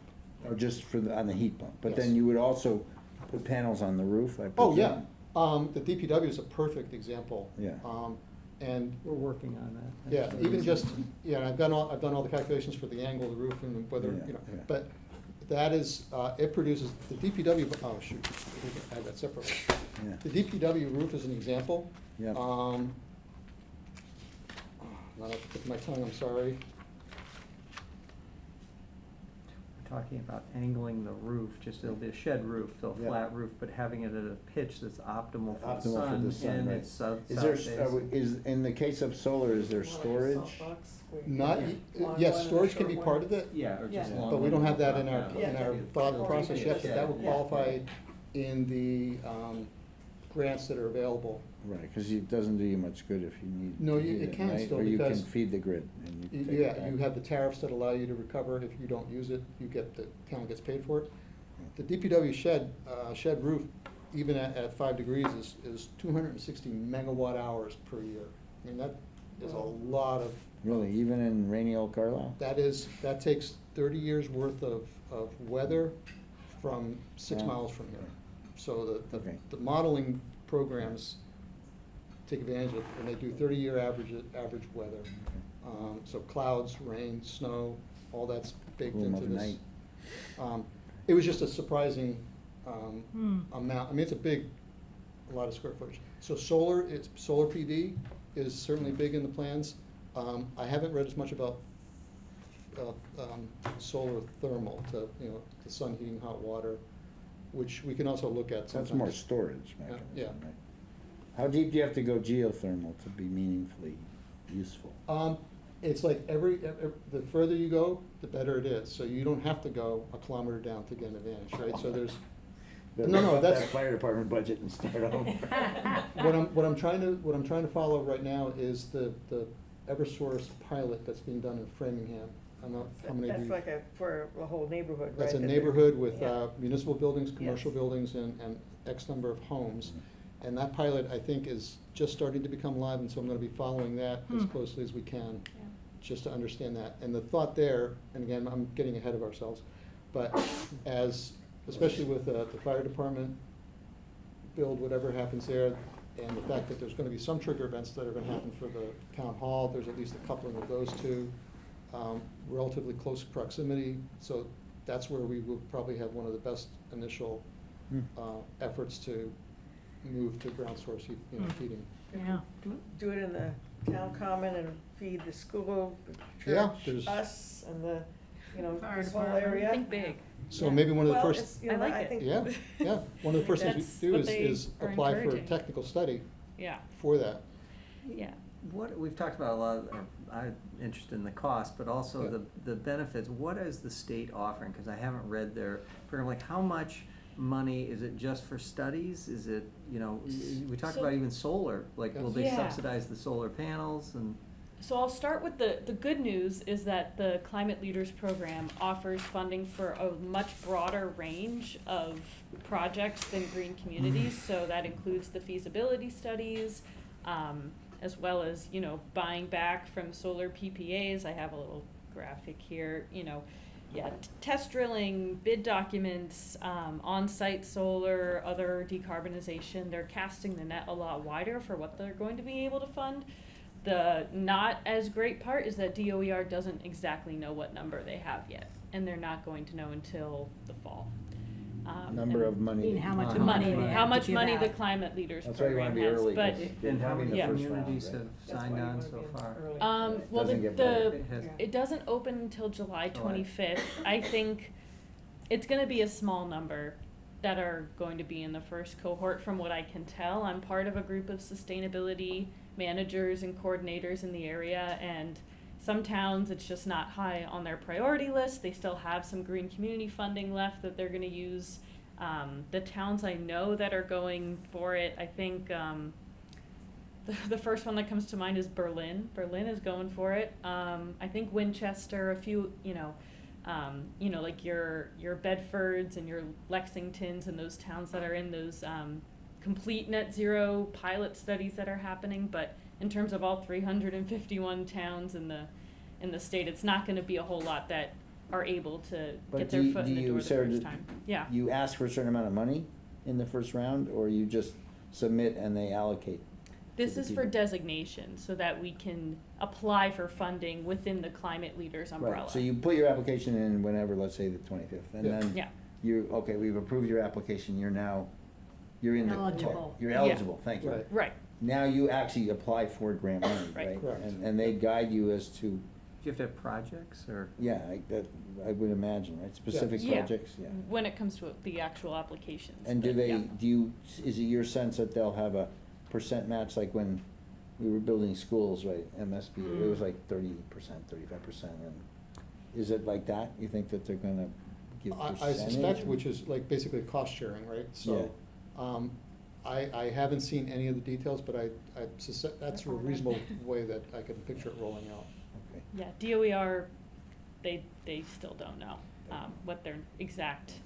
Do they have fiscal 25, well, they don't have a budget yet, so I guess nobody has anything. But if it's cost sharing, I mean, how much is this gonna increase relative to our budget? I guess it depends on what we decide we wanna do, how Yeah. much. The thing is, we're not gonna decide to do anything unless we have to replace something. And then when we replace it, instead of replacing it with old technology, which Right. may be cheaper to buy up front, Right. it's more expensive to maintain, and the state doesn't kick in and help us to buy it. So this, it doesn't really,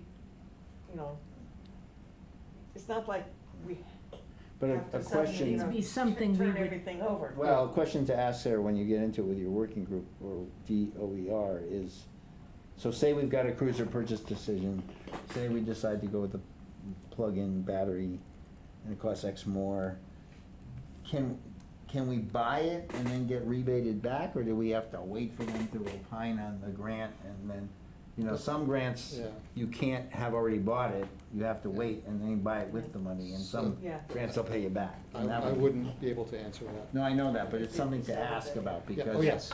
our procurement timelines are not, they're, let me say it a different way. Their grant evaluation timelines may not be in line with our procurement timelines. Right. I would say we will be relying heavily on the 5-year capital Yeah. plan as, Right. where we start today looking for money for Right. something, Okay, a way down the trigger road. event in the future. Okay. Julie, when you do grants, I know you're hiding back there, but when you do grants, do you typically, you're requesting things before you spend the money, you're waiting for the money to come in and then you spend it, A or? lot of them are reimbursing grants, yeah. Oh, they're reimbursing, so you can go ahead and do it and then ask. Okay, good to know, thank you.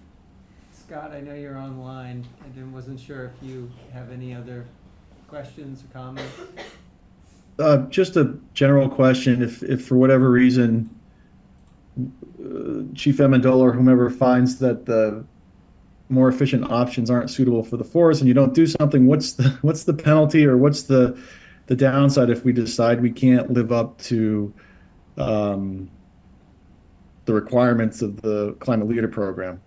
The short answer is there's no penalty. We We just. basically kick you out and then you'd lose access Yeah. to, okay. Yeah, you just don't have access to the climate leader funding, but there's no additional penalty. I mean, it'll be interesting as towns go down this path. I'm sure there'll be some bumps in the road, and it'll be interesting to see how flexible I mean, I imagine this is all going to change as the technology develops and things evolve. But, you know, I think putting the stake in the ground and putting, and agreeing on a target and codifying it and making it official and putting that, being one of the first communities is a good message to send, and certainly in alignment with our goals as a town. Agreed. Agreed. Good job. There is a page that says getting to net zero, where it has the kind of timeline on it. Yes. And there was one thing I think maybe you'd take a look at, which is Sure. in 2035, the Highland Building HVAC. Yes. I thought that was. Highland, yeah, I that's, caught that that, was, and I thought if we haven't dealt with it by then, it's one of Yeah. our goals, or may become a goal this year even. Yeah. so. I know. yeah, Highland, I think, is kind of in an orbit of its own. Yeah. From what I could glean from, Bill and Stephen Kearney, it was kind of, well, It's let's. actually pretty green now, it doesn't use Yeah. it. Yeah, that's why it's supposed to be evolving So, over time. as actually, on that things chart, happen I and was change. wondering, are you contemplating, and maybe not for submitting, but for our own road mapping purposes, more of a curve? So you start with around 1,000 metric tons of CO2 between vehicles and buildings, and you slope it down with these events over time? So, I mean, that's the final piece of the puzzle. Yeah. And I do have a note that this is the one section of the roadmap that isn't fully fleshed out yet, because Mass Energy Insight, or DOER, promised that Mass Energy Insight would have this emissions forecasting tool where you can plug in this Yeah. change and it can tell you how much it will reduce over time. And they're still making it, but it's not available. Okay. And our regional representative predicted around July 20th was when it would be available. So that might have also been why they changed the deadline. But Yeah, that'd be so useful. that's the last piece of the puzzle. But we've been working on laying this foundation, getting the baseline data, and we're still filling in the gaps. But I feel like we have a good sense of what this is shaping to be. And it's also just a great way to compile all this data. Sitting with Bill Rizzo, it's like he has all this in his head, and it's good to, start putting it on paper and planning around it. And and the idea of having a building inventory and hopefully increasing communication between, the schools and town hall and the DPW to make sure we're all on the same page, I think is gonna be an additional benefit of doing this. And when you say on the same page, the school committee have they voted on this yet, or they've reviewed it? So the They have school- reviewed it. Oh, Yeah, sorry. so, go ahead. So Yeah. the school committee, we had the presentation, that was that day of the aborted, the complicated meeting. Yeah. Then we met, Sarah and I met with, there was a liaison, Scott Jameson. And we met with Stephen Yep, and Jim O'Shea. Jim O'Shea, to go over what this actually means for the school. The application actually requires signatures from the superintendent on two documents, the roadmap and the vehicle policy.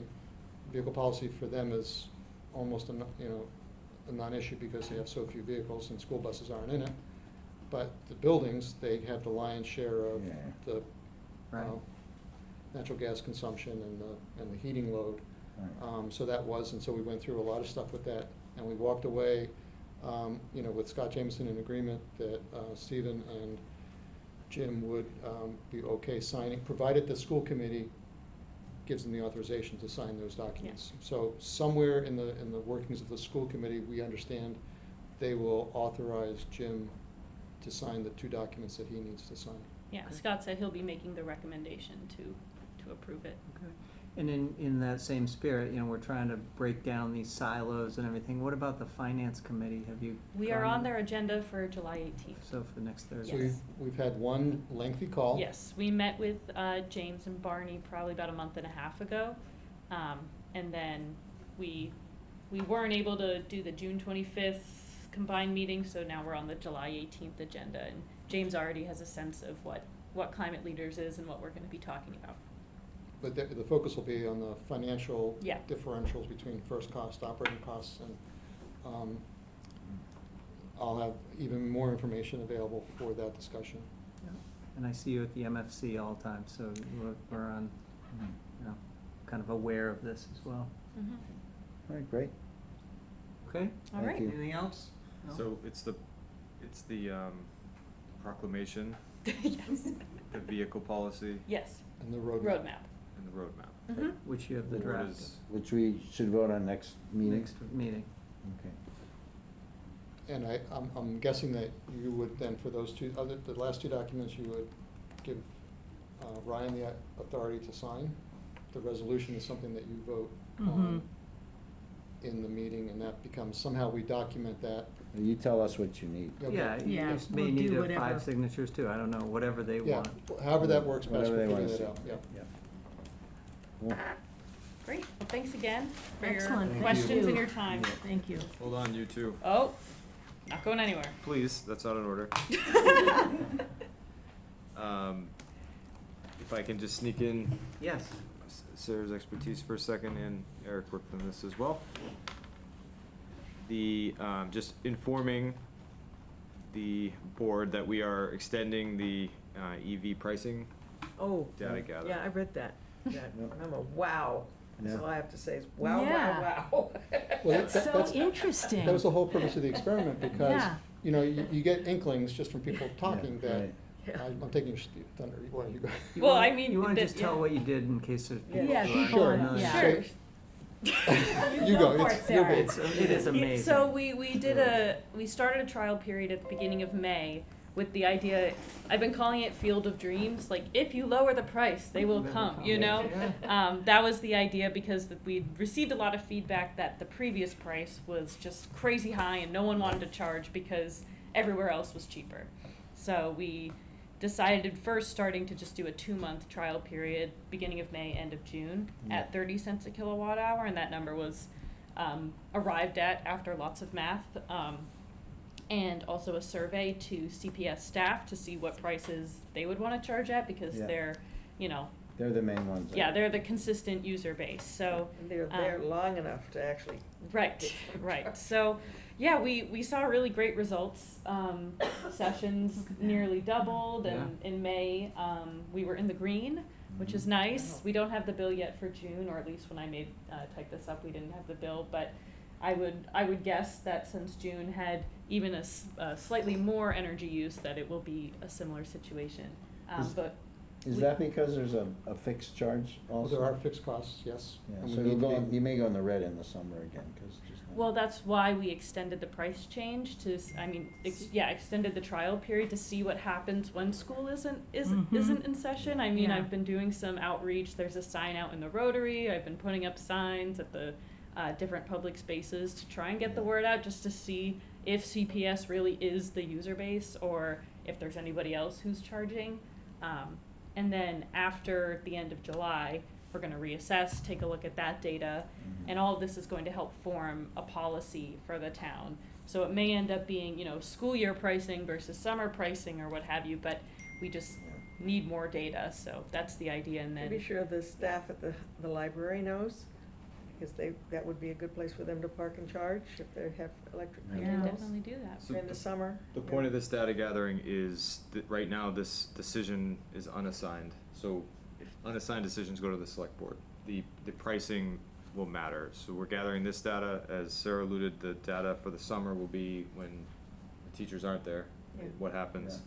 And then, just so you know where we're gonna go, in the fall, we wanna try some price sensitivity. So is 30 too low? If we went a little higher. What is Eversource, I know they have a fixed component, but what's their variable component? Do you know how much? It's a B2 rate, and I don't have that off the top of my head. I mean, that would be useful to know, because that'll tell you your crossover, usage crossover rate. Yeah, we've got all those, Yeah. we've done all those. It's a whole other set of calculations. spreadsheets. How many chargers do you have? 3 chargers, 6 ports. 6, so 6 vehicles Yes. can charge at the same time? Yes. And is it the speed of a supercharger, or is it the speed of No, your it's, garage? it's Slow. slow. It's trickle Is charge. it slower than your garage? Like Yeah, you- yes. Well, we have a high-speed charger, Yeah, so. we've got- It's throttled to avoid incurring a demand charge. I see, okay. So Which it's slow. So was- you really do need High. to be there all day. You need- Kind of, Yes. yeah. Yes, you do. Or librarians, or. So it's not like you stop at Furnace, Librarian. No, pump it you're in not gonna and go stop get at a Furnace. sandwich and- Right.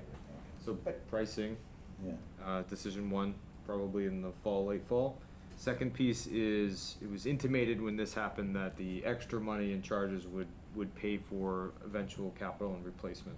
Mhm. So the way municipal funding works, this revenue is just going into the general fund and then turning into free cash. So there isn't some stockpile of money or some account Right. that is saving money for the eventual replacement. So we do need to decide how to either get this in the capital plan and understand that there's revenue that backs it up annually, or create an account. Wasn't Amera, what's the name of the company we dealt with? Amoresco.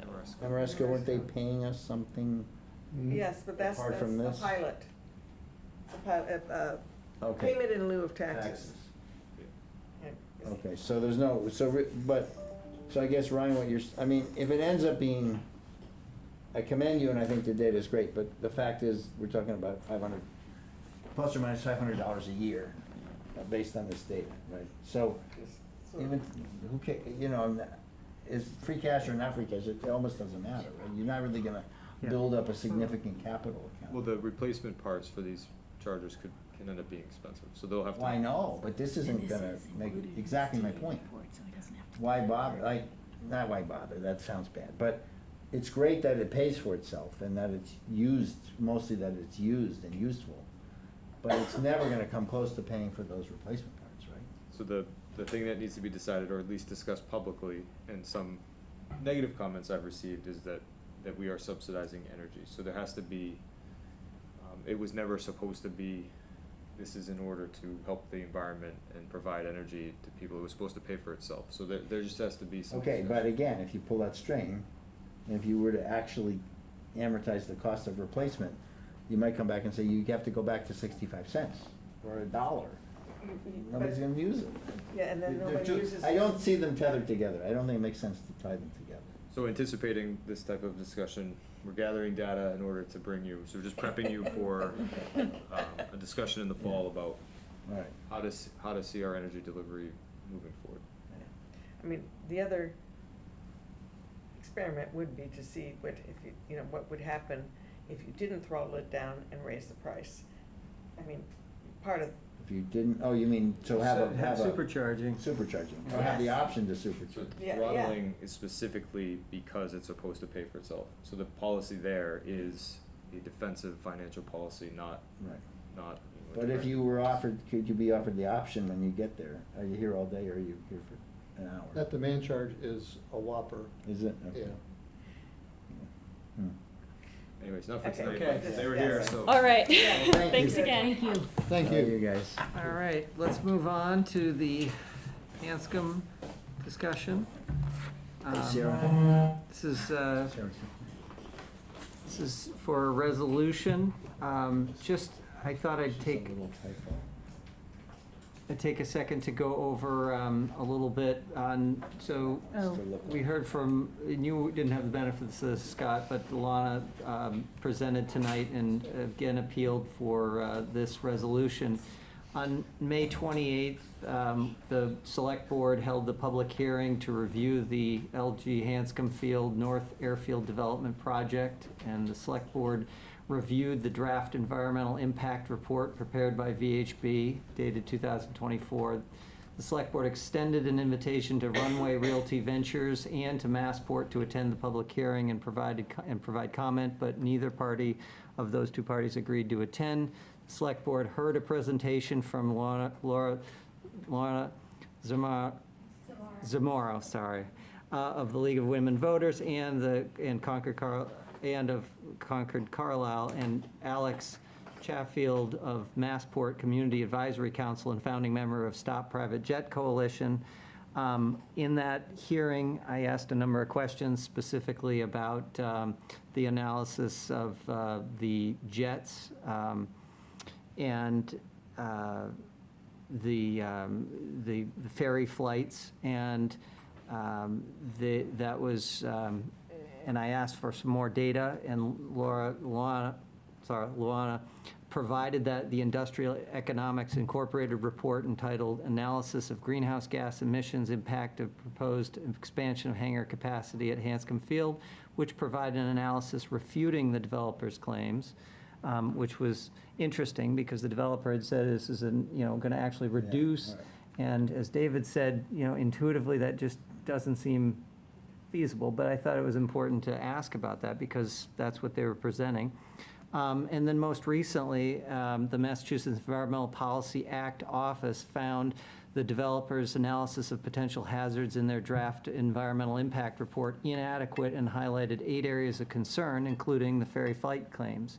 So, I mean, in my estimation, this has kind of, been great public policy. I mean, it's, people put forward something, they had a process, people came forward, refuted it, showed evidence why it may not be valid, and the state is taking this on and examining it, and as pointed out, it's hasn't been resolved yet, but it's up to us if we want to, make a statement from the select board here as to, what, if anything, we want to say about that. So, Scott, if you're on, if you had anything, I can't see you at the moment, but if you had anything that you might wanted to add about this.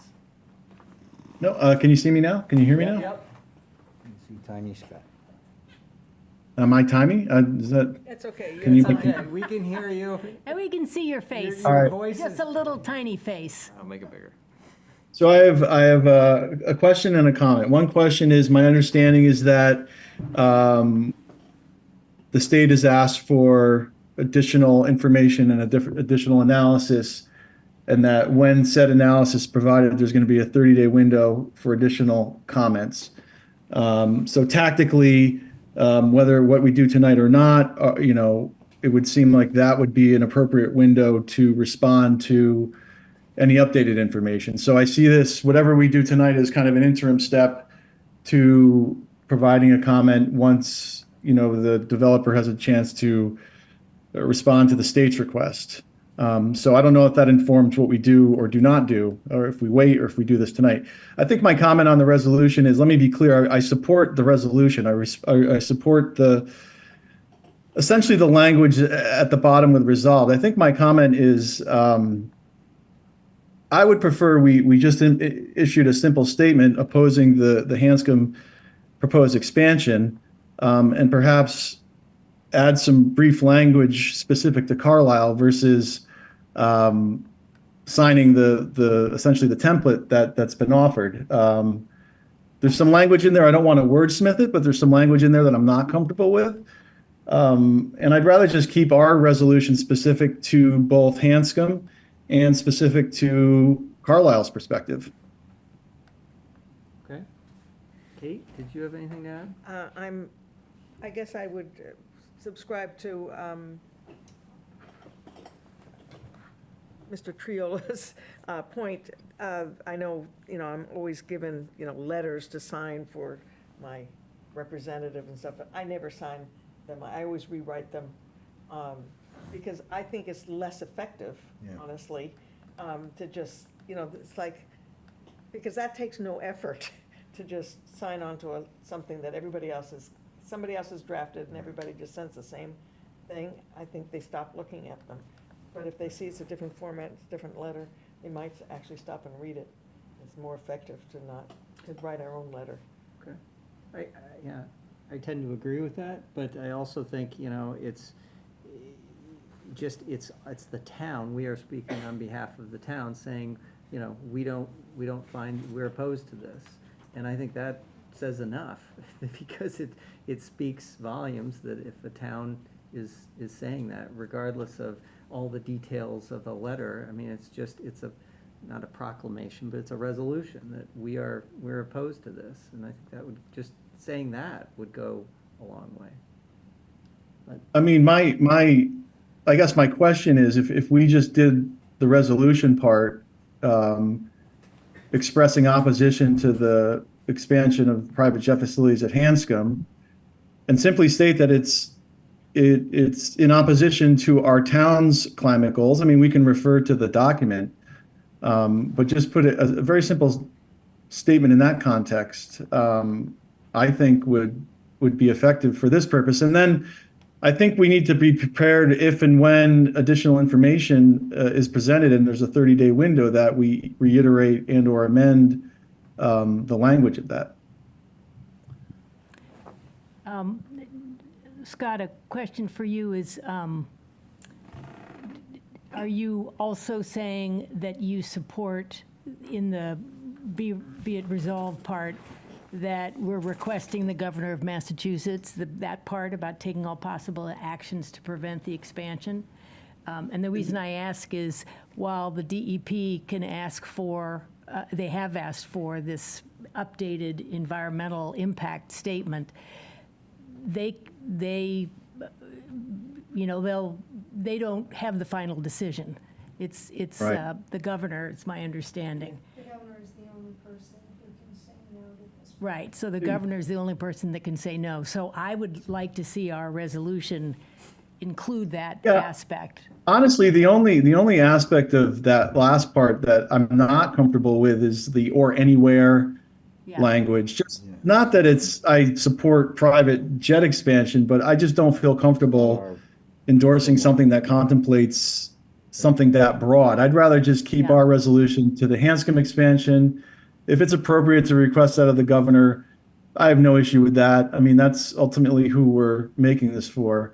And I don't know if, again, I haven't done resolutions before. I don't know if we need a bunch of whereas language, or can we just We issue a usually have. resolution? You I have don't to. know. It's kind of. But we could do it the way, with your suggestions, Scott, and anything else we felt like we needed to put in about Carlisle. But, right, we could say whereas Well, this, we could say whereas, sorry to this, interrupt. this doesn't meet our, we have our own master plan that indicates our climate goals, and Right. in keeping with that Yeah. master plan, we are opposed to this expansion at Hanscom Field or whatever. Like, Or what And I don't know how, would be I don't know doing- that we need to detail out all the goals. If we feel like that's effective, we can certainly do that. I just like making this about our perspective, tying it back to our goals, and ultimately issuing the resolution, but doing it in a way that is specific to us, there's- without getting into a bunch of the other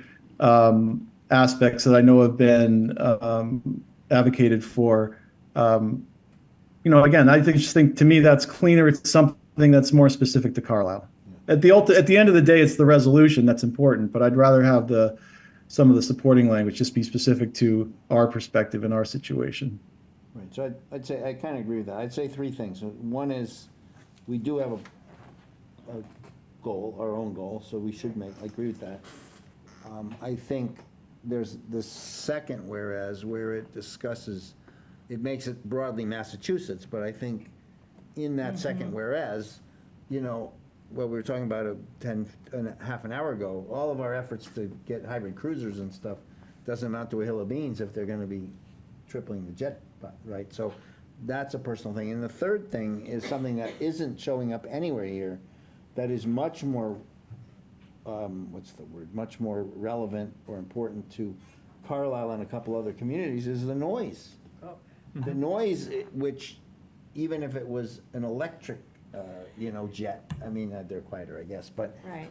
we and me, you're in that flight pathway, we get that all the time, and our quiet enjoyment of, I had to Our suspend a community conversation is- with my husband today Right. because a jet was going overhead and he couldn't hear me. right, so, yeah, so that's not mentioned anywhere, this is all CO2. yeah, so noise That for pollution is us is a something for big us, deal, a big- right? So, Yeah, Absolutely. that's a good idea. and I think we should bring it up, because we're saying, hey, and that would have more clout. I don't know whether they care whether you do a bespoke resolution or not, but, when you tell your constituent, and Barrett, our senator leads the pack of wanting to say no, so we don't really need to convince him, but broadly speaking, do people who fly in have the right to disturb your peace? I mean, forget the greenhouse gas and stuff. Why can't I sit out by my pool on a Sunday and not have to listen to jet? Well, the people in East Boston say the same thing. And I know they do. And we're, if you talk about equity, they say, hey, push it out to Carlisle. Right. Those people are enjoying all the quiet. So That's right. I'd just be careful about Okay. Well, getting anyway, into the that- equity argument. No, that's fair. We don't need to make the equity argument. We just have to say it's noisy and then. I have a question, though, for either Lana or Christina, as the ESC person here, or Eric. Is there any argument from a political or strategic standpoint for the importance of adopting this as it's written? So I can address that. Why don't you come on up and, have a seat. So State your name. the strategic piece is any form of opposition from a town, however you want it done. We're just trying to hear from towns. The template was an idea, and other towns have made variations in it.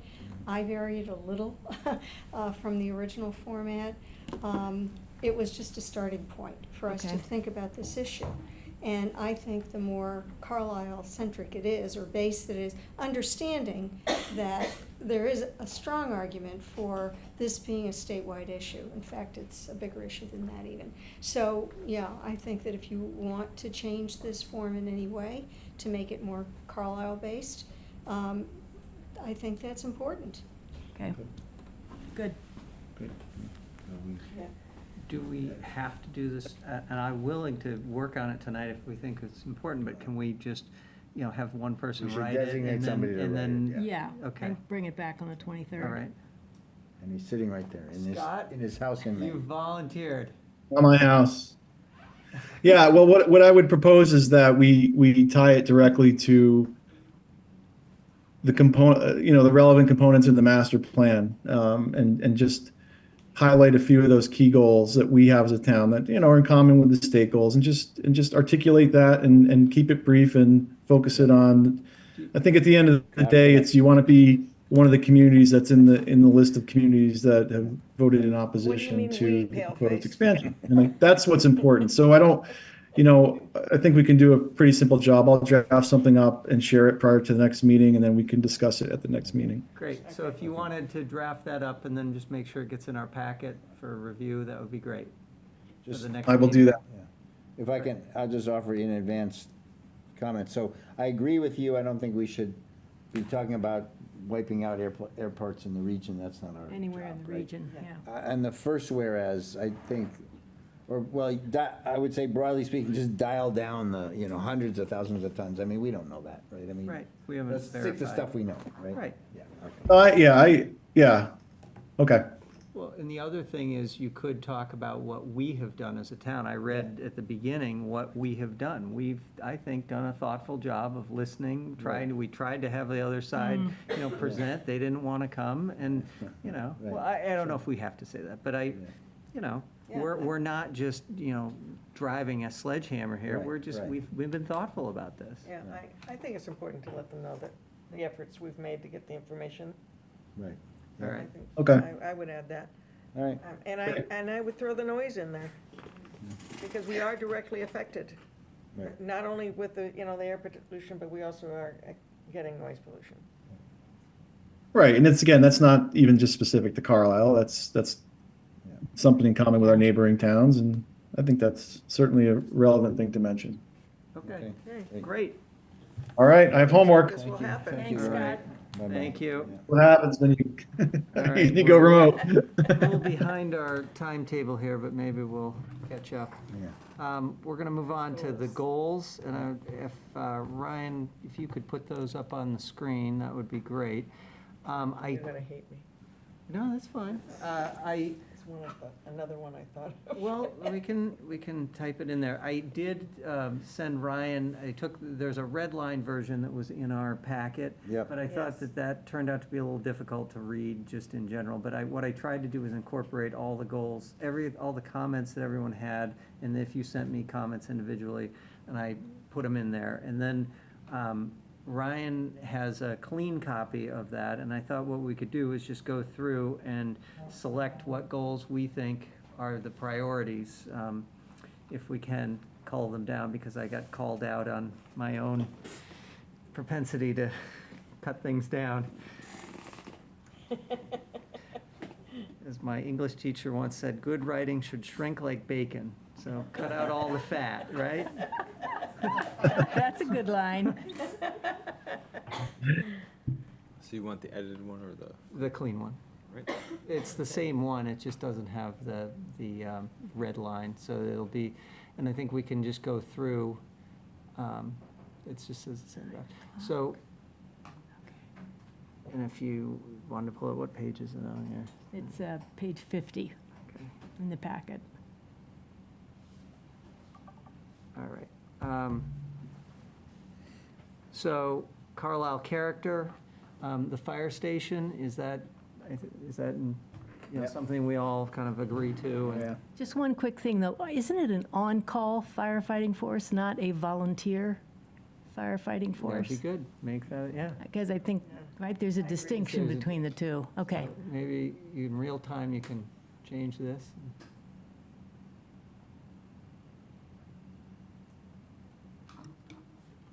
I'm No, gonna just confirm. make it on-call instead of volunteer. Yeah, I just make it on call. I think that's fine. I mean, that's how the chief always talks about it. Okay. All right. And on call. Okay. The change there was to, then the next one, study the Highland Building and the Bog House. Before it was the entire Cranberry Bog and everything. Yep, I like that. Well, actually, it was just the Bog House, and I moved the. We added I asked Highland. to move the Highland up You're right, you did. to go. Yep. So the question is this one of the goals that we really want to tackle this year? I mean, I think it's important. We've Bog talked House we about have it. to tackle. We have to deal with it. I don't want it to be like Greeno where we, keep, Yes, Greeno has come to fruition. it has, Come and on. it's, Not yet.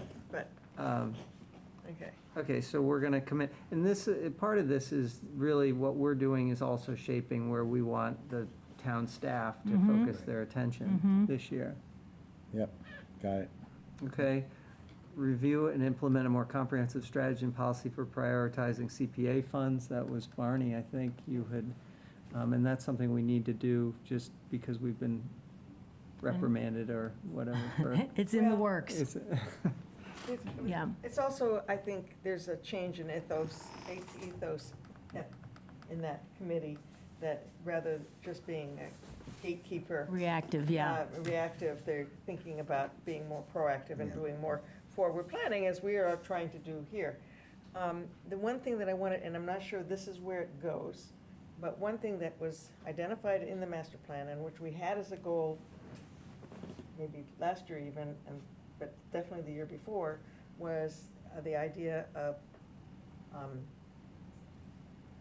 making some sort of criteria for buying municipal land for municipal uses. And I think that's sort of related to, fire departments and stuff. One of the reasons that we're doing what we're doing is because we didn't have the land to do anything else. So, and in the next, what, 20 or 30, if these buildings are gonna last 20 to 30 years, in the next 20 or 30 years, they're gonna need to have that land, and now is the time to buy it, not 20 years from now. So, I'd like to see that be incorporated somehow in some of this. Land I for- do feel that it's also related to some of what the CPA is looking at, because they are a land buying kind of a, they do buy land for. Is this land for recreation. municipal buildings or land for affordable housing? Land for municipal use. Okay, municipal use. Well, I mean, that would be a sub-piece to the priority. I think it's sort of sub to Well, is it, I guess from, a bunch of. the first two are things that I can see where we directly take action. The third one, we jointly meet with CPA to kind of hammer out, I mean, what's the method by which we would arrive at strategy and policy?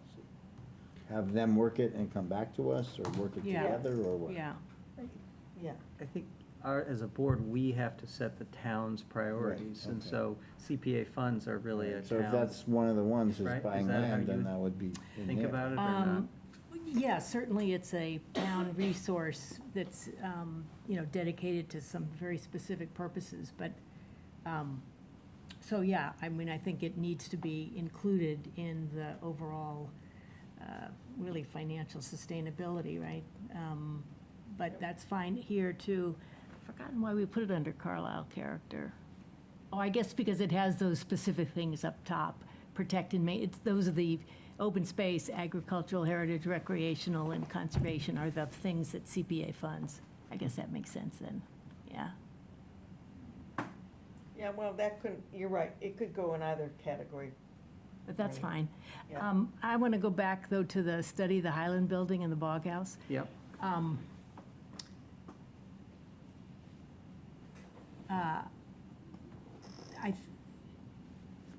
I don't know how realistic it is to think right, study and establish a management and use procedure and plan for the Highland Building until we get the school committee on board and know, We're supposed to do it. I know, but Yeah, Are we no, meeting them in August about that already, or something? they're going to come to our July 23rd meeting, it appears, That's correct, we right? just Yeah. confirmed that. So I don't know if I almost feel like we should separate the Highland Building from the Bog House, because the Bog House, we've already got a study underway, and I can actually see us achieving that goal over the next year. I like it, you want to check things off, that's good. Yeah, and then Oh, put okay, the I Highland see. Building as its own separate, It could be, it's just that I thought it should go up yeah, top and yeah. not be totally, divorced from, because Yep. it's the same sort of, So, Ryan, would you mind doing that? Separating them out, is that, everyone wants to do that? It doesn't I'm matter? ambivalent. I personally, I'm ambivalent. Okay, well But if- then, If you and Barney want to I do don't, that, that's I fine. actually like I fewer never was- goals, it makes it look like we're gonna, We're doing more. Okay, I mean, yeah. I'll go, I mean, I can leave it. Well, as you say, this is a tone setting. It's not really a scorecard. I mean, it is sort of because we want to do stuff, but Right, it's tone setting, and we're setting a tone across even committees that don't report to us. correct. We're This saying is what these was are, important these to- are our priorities for Right. the town right now, Right. for the staff and Yeah, for I us think to that's focus on, rather than, Yeah, you know. I'm good so- with the way it And is. what I Okay. hope to do from this is then, every time someone says, well, we should do this, I can Yeah. point back to this Pull it and up. say, this Yeah. is kind of what we said we were gonna focus on. Right, yep, all right. Okay, I'm convinced. All right, Okay, fiscal sustainability?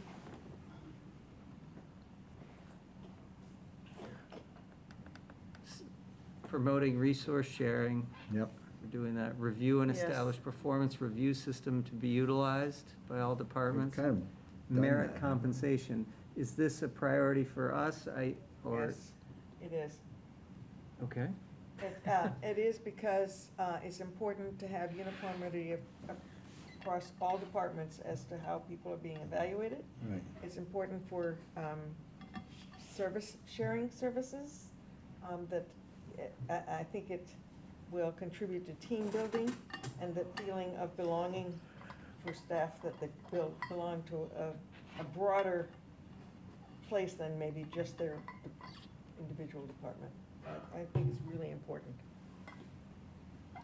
this, and our thought is that that's gonna be a staff-led, like, review system, like, we're gonna ask the town administrator to come up with something and then present it to us? He's How- been doing it already. I know he Yeah, has. right. So it's already been designed and implemented, it's just not across all departments, right? Is that the issue here? Yes. I would say it's townwide at this point. It's townwide, so then why is it So if here we as a goal? achieved it, so should we not have it as a goal? And obviously, I we're thi- gonna make the policy decision, but I'm just Yeah. curious, as the administrator, what do you think? Have we, I mean, I think we can improve in our second year, but I do believe it has been developed and implemented. Even with the elected boards? Well, we can never tell them what to do. How about the merit compensation piece? So we did tie step increases to merit, and that has been implemented, Has been. yes. For the one or two boards that haven't done I mean, Employee one or eval- two boards that don't do it aren't gonna do it just because we put it in the bullet. employee evaluations, we really didn't know what to do fiscally, because they control their own budget. They do and they don't. So are you saying that those employees received the merit compensation? Or that, Yeah, I mean, we're doing it right now, so yeah, July 1st. This will be the first payroll in the new year. but, sorry, I just want to make sure I understand. So the elected boards have completed evaluations and those employees have been, wherever they fall, the merit compensation is being applied to them as well? Almost all of the elected boards have completed their evaluations, Okay, not all. okay. Because that would be that's the goal, So right? we to could have declare victory, them- Yeah, take it No, out. I guess I don't declare victory. I think we need to continue to encourage this, and maybe there are other Let's levers. write it that way. We have to be Then- talking to the Okay. chairs more, and that would be our job, by the way. Right. Well, then it would be more like ensure that the established performance review system is utilized by all departments. Yeah. Yes. Boards and departments. Any way we could just see Scott on the side, just because I don't know if he's, I'm here. oh, okay. No, I just wondered if you were, I don't want to forget about you in this process, go. Scott. Little Scott. No, you can go, you Fine. just keep going. I'll let you know if I have anything. Okay, all right. Okay, Yeah, I think that's better wording, Kate, when Yeah. you said. yeah. Well, I'm almost thinking maybe we don't need, we've already moved this, it's kind of can fall by the wayside, because we're trying to, narrow down what we're I focusing mean, you on. can put it in the, downstream, you had some I'm not ongoing going to take it stuff. off because I'm afraid it'll fall through the cracks. Okay. And if there's any What if pushback, you we have roll it nothing to down, point to. what if you roll it down to, what did you call Well, it? it can be under fiscal. Ongoing necessary business. No, I'd say No. leave it here, so it's up, it's All right, it's okay. more All right, technical. fair enough. Fair enough. Okay, all right, So review. what was your language I again? said ensure Oh, yours. that the established performance review system is utilized by all departments. There you go. Okay. Ensure that the established That the review system. is utilized. See, I'm doing the bacon I thing, think you taking out can, words. I think you can take out that. Yeah, you added. Ensure that, ensure the. Ensure the established performance Okay. review system is utilized. You don't need that. Okay. Sure. I don't know. You think so? All right. Ensure that Doesn't matter, we shouldn't Take it out. dismiss Make it it- that I Take way. it defer out. to And Barney, then- the teacher. Take it out, take it out. Ensure that the, You I just would said put the that in. I you think. would? Yeah. You have to ensure that, that, okay. Yeah. Yeah. Even we- at the risk of Oh, all leaving all the right. bacon and fat in the bacon.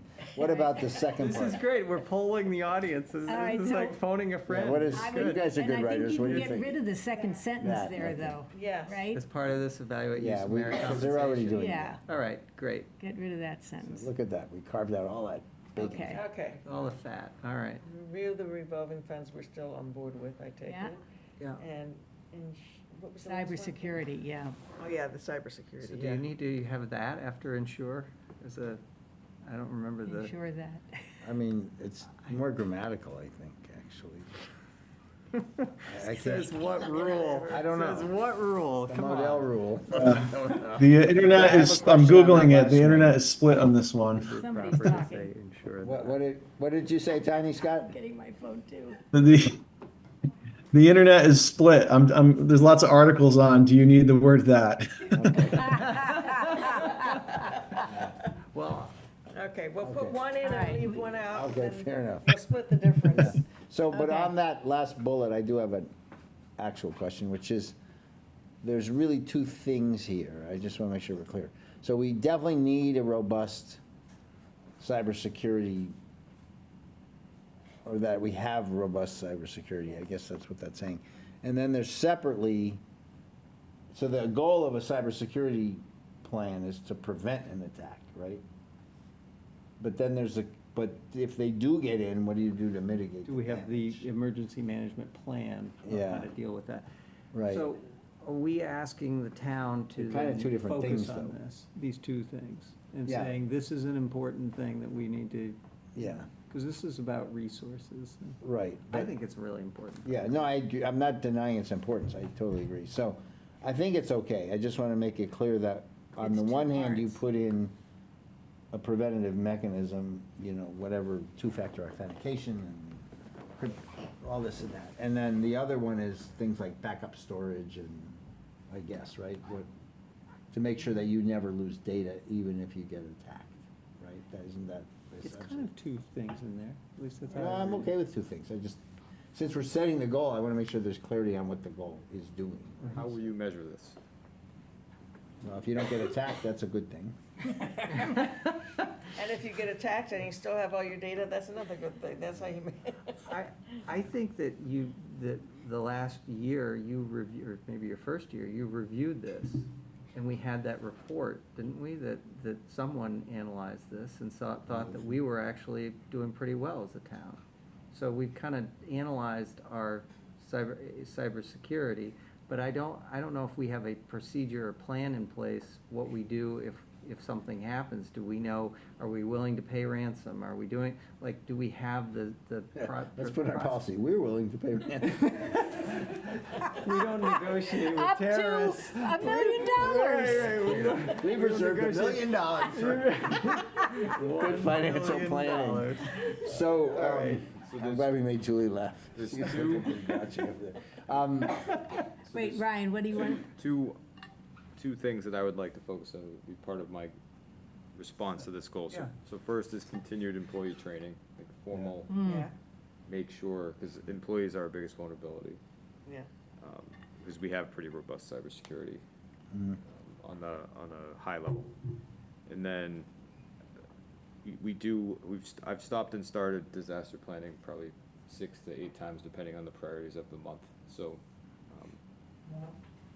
easier said than done, but that is a focus that we're trying to get to. It's not just IT, it's also election and Oh, yeah. hazard mitigation. So we'd like to do robust, to steal a word, hazard planning and risk. Well, you have it later in the thing, don't we have some more stuff about natural disasters and things? But let me ask you a question, so you use, So we do have robust Right. cybersecurity though, so So you it's, think- to me, it's hard to say, like, what would you like to see in this goal to satisfy that first bullet? well, first, Besides Or don't maybe get we take it attacked. out. Maybe. well, but let me ask you another question, Ryan. So you use that third party, right? What are they called? Drive Tech? Oh, they're, Drive Tech. they're the 20 now. But Okay, they're the what? they're called the 20, it's, The Oh. 20, it okay. elicits, But are they also your cyber experts, or do you have a separate cyber? they do all of our security. Okay. And, I mean, again, because I come from the defense space, and it's a big deal. There are specialists who really examine your systems and do phishing attacks and do stuff to test, really, no kidding, how robust are you. That's a higher level, but I'm just saying, that's, to me, not a drive tech. That's somebody who actually is a cybersecurity specialist. If you wanted to ask what proof, it would be engaging somebody like that. Is that where we want to spend our money? I'm as- not as saying a- that, he's just Right, saying, he's- if yeah. one wants real proof of whether you're really secure, you get somebody who's like, knows how a bad guy does it. Right. and Does it, So we do testing with the North Shore IT Collaborative. okay, They're generally seen as the best in the municipal space. okay, All of Drive Tech's towns score very high. okay, So when we talk about yeah. IT vendors, one of the Yeah. reasons why the 20 is good is because we know that our All right, so cybersecurity. that's good enough for me, I just, Scott, you So- had been the one, I'm sorry, I saw you raise your finger there, but you'd been the one who put this on here as a goal. Well, I mean, I know when I raised it, I said it didn't necessarily have to be a goal. I just wanted it, and if we just want to, it was raised as we just need to make sure our eyes on the ball with this. And Ryan had provided some information, so I don't necessarily think it needs to be a specific goal like this because I'm not sure what the action item is.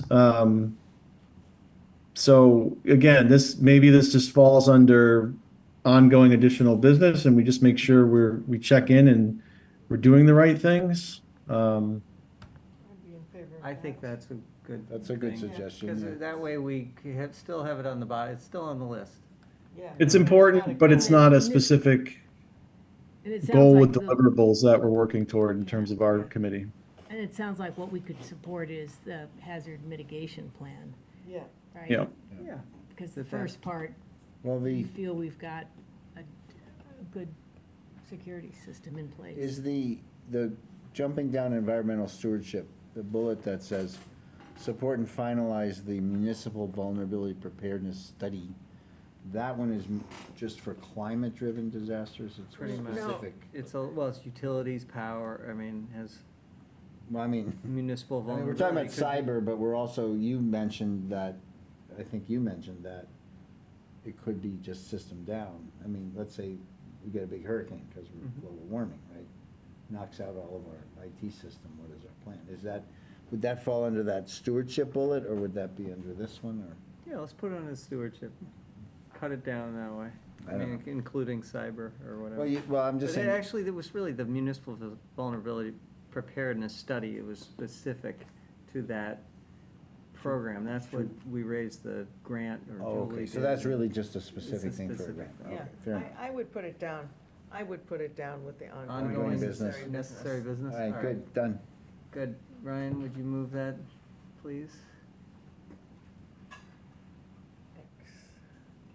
All right. Next, connectivity and access. Select board to physically tour the town-owned buildings. Hopefully, we will get to that. Continue. Oh, yeah. I think that just as a goal, I'd like to have that, just to keep our eye on the ball of saying, even if we got to a couple of buildings to do something as a board, I just think it's helpful. I think if you just laid out a schedule, Yeah. if once a month we went somewhere on a field trip or whatever. Well, once a month. It's like one meeting. Well, it doesn't have to, it wouldn't be a meeting, right? It could be a separate, it could be a field. You what don't do they have to call that? post, if we Field- decide to Right. walk a building and we don't discuss anything, We don't deliberate, do we we just need to do post a, it as a meeting? no. No, we just say, It's a You know, site visit. So right? maybe- every maybe- third, yeah. every third Wednesday This is- afternoon, we're This gonna is go. the chair and Ryan will invite to a building. We'll set up a tour of, DPW or, different things and, Yeah, do that's what something I like would do. that. Okay. All right. Support the town meeting study committee. Hey. Yeah. Yes. Review and take to town meeting the town administrator bylaw to establish clear authority and responsibilities of the town administrator. Are we targeting that for fall town meeting? Not, not anymore. I can't, well, it would be lovely if we could do it, but We're not. Because who's going to do the work of preparing the bylaw? I love No, that. Who's gonna do the work? Yeah, well, it is, that's a big there is a thing. draft Yeah, already the in governance, the governance guys Right. did it, right. What are we thinking, that we're asking? I mean, I'm We happy. can't, we don't want to I'll ask take the the town lead on it if administrator, it- that doesn't make sense. So, we have a select board person maybe working with the assistant town administrator? We have to ask the town Yeah. administrator. First of all, how important, I mean, I still think this is an important Yeah, I do tool, too. and that we need to get this done, but You need to move beyond the person, so the Right. idea of what the Absolutely. position does Right. in this town is important. We want, so that right, exactly. If I get called to duty or whatever, then you have the same continuity. I support the bylaw change. It was, Kate, do you remember, was the governance suggestion in a shape that's pretty close to where Yes. we want it? I think, well, I'd have to drag it back out and reread it, and everybody so would the- have to for that matter, because Right. we're not gonna bring something that not everybody's read. All right, so that's a starting point. So it may not need as big a lift as you're saying. It's just, Yeah, I But don't it'll think be it's, an agenda item. It's an We'll put agenda it item. on Yeah, a right. meeting, we'll have a hearing, we'll do, yeah, all or, that jazz, right. But it wouldn't be in time for FTM, right? You don't think? well, I mean. Let's take a look at it and see. Yeah. Because it's a natural thing to put on FTM, because it's. It Yeah. is. Yeah, Right. Okay. Okay, great. Okay. All right, environmental stewardship. This is where we have fungi up top. Environmental Sustainability Committee developed metric to evaluate the cost benefits of economic and climate impact costs and benefits. That is pretty broad, Yeah, but it's Eric- what I think we're Eric looking. said he was working it. He is, he demonstrated There that. you are, you're still here. He You did, are working right, it, yeah, tonight yeah. was the night. Okay, He great. showed that, Yep. and I think that's really important Yep. for how we evaluate the, Yeah. Yep, Happy to continue to support that. yep. okay. So as we, review the goals of the ESC, that's gonna be kind of a driving force of Mm-hmm. what we wanna see the ESC work on. Sure. Is yes, that kind of our consensus there? yeah. Okay. Now, I see we Xed out the climate leader community. So because we've It was, come to the point where we're going to support it. we right? said that would just be a check. So maybe we should be saying something similar to what we've said about the municipal vulnerability preparedness study, that we're going to support the climate leader, Support and finalize? the climate leader application.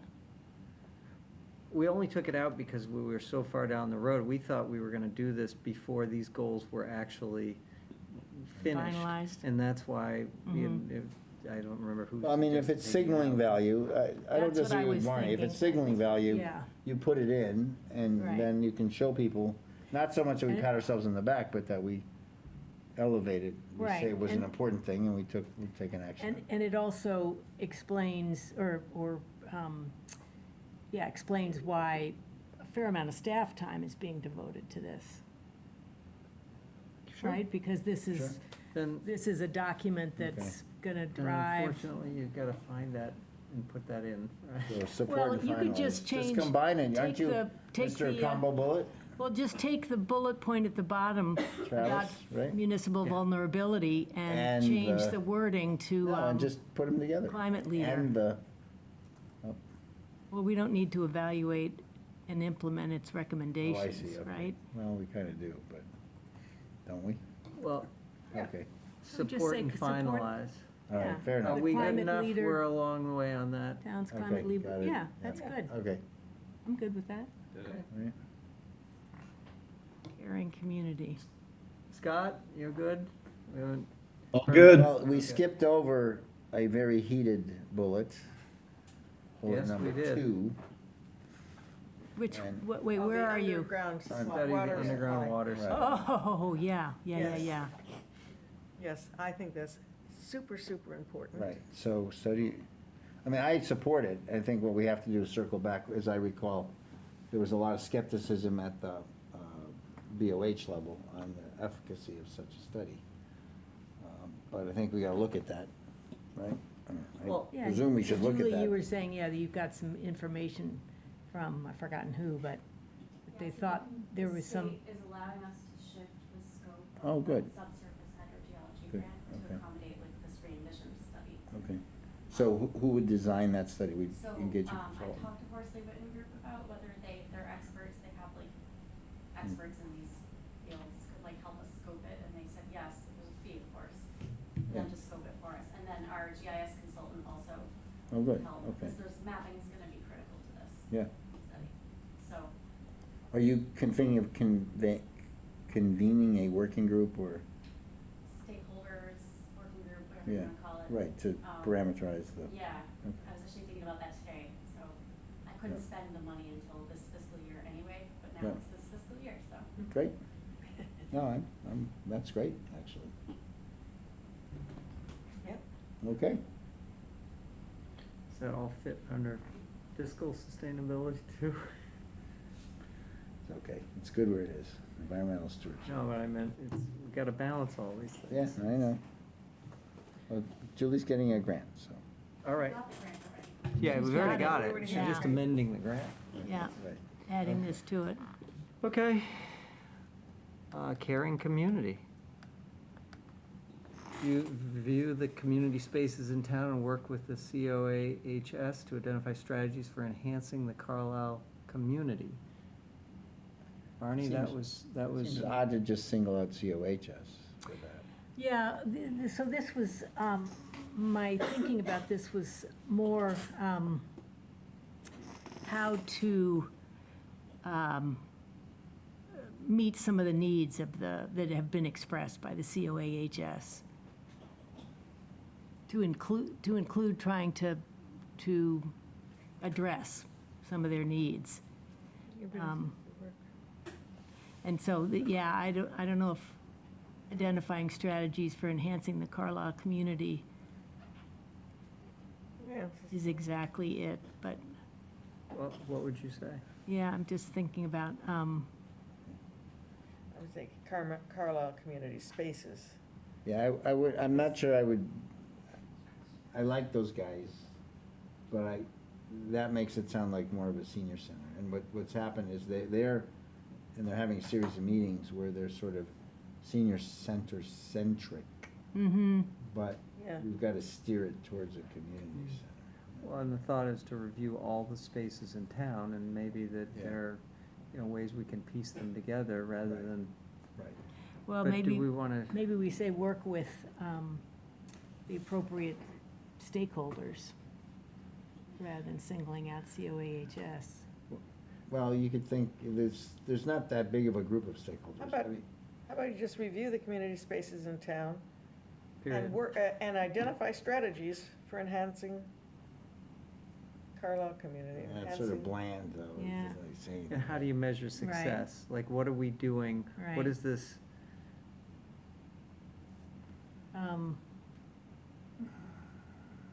If I was to write this goal, it would say, decide the community center. Make Decide a on the community decision center. about, Yeah. make a Yay or decision nay. about Yeah. whether we're moving toward a community center. Yes, I think that's something you can, at the end of the day, say, I don't did think we it's easy. decide or didn't we decide? Right, but I guess then let's think about, to Travis's, line of thought about what you can reasonably accomplish this year. So we're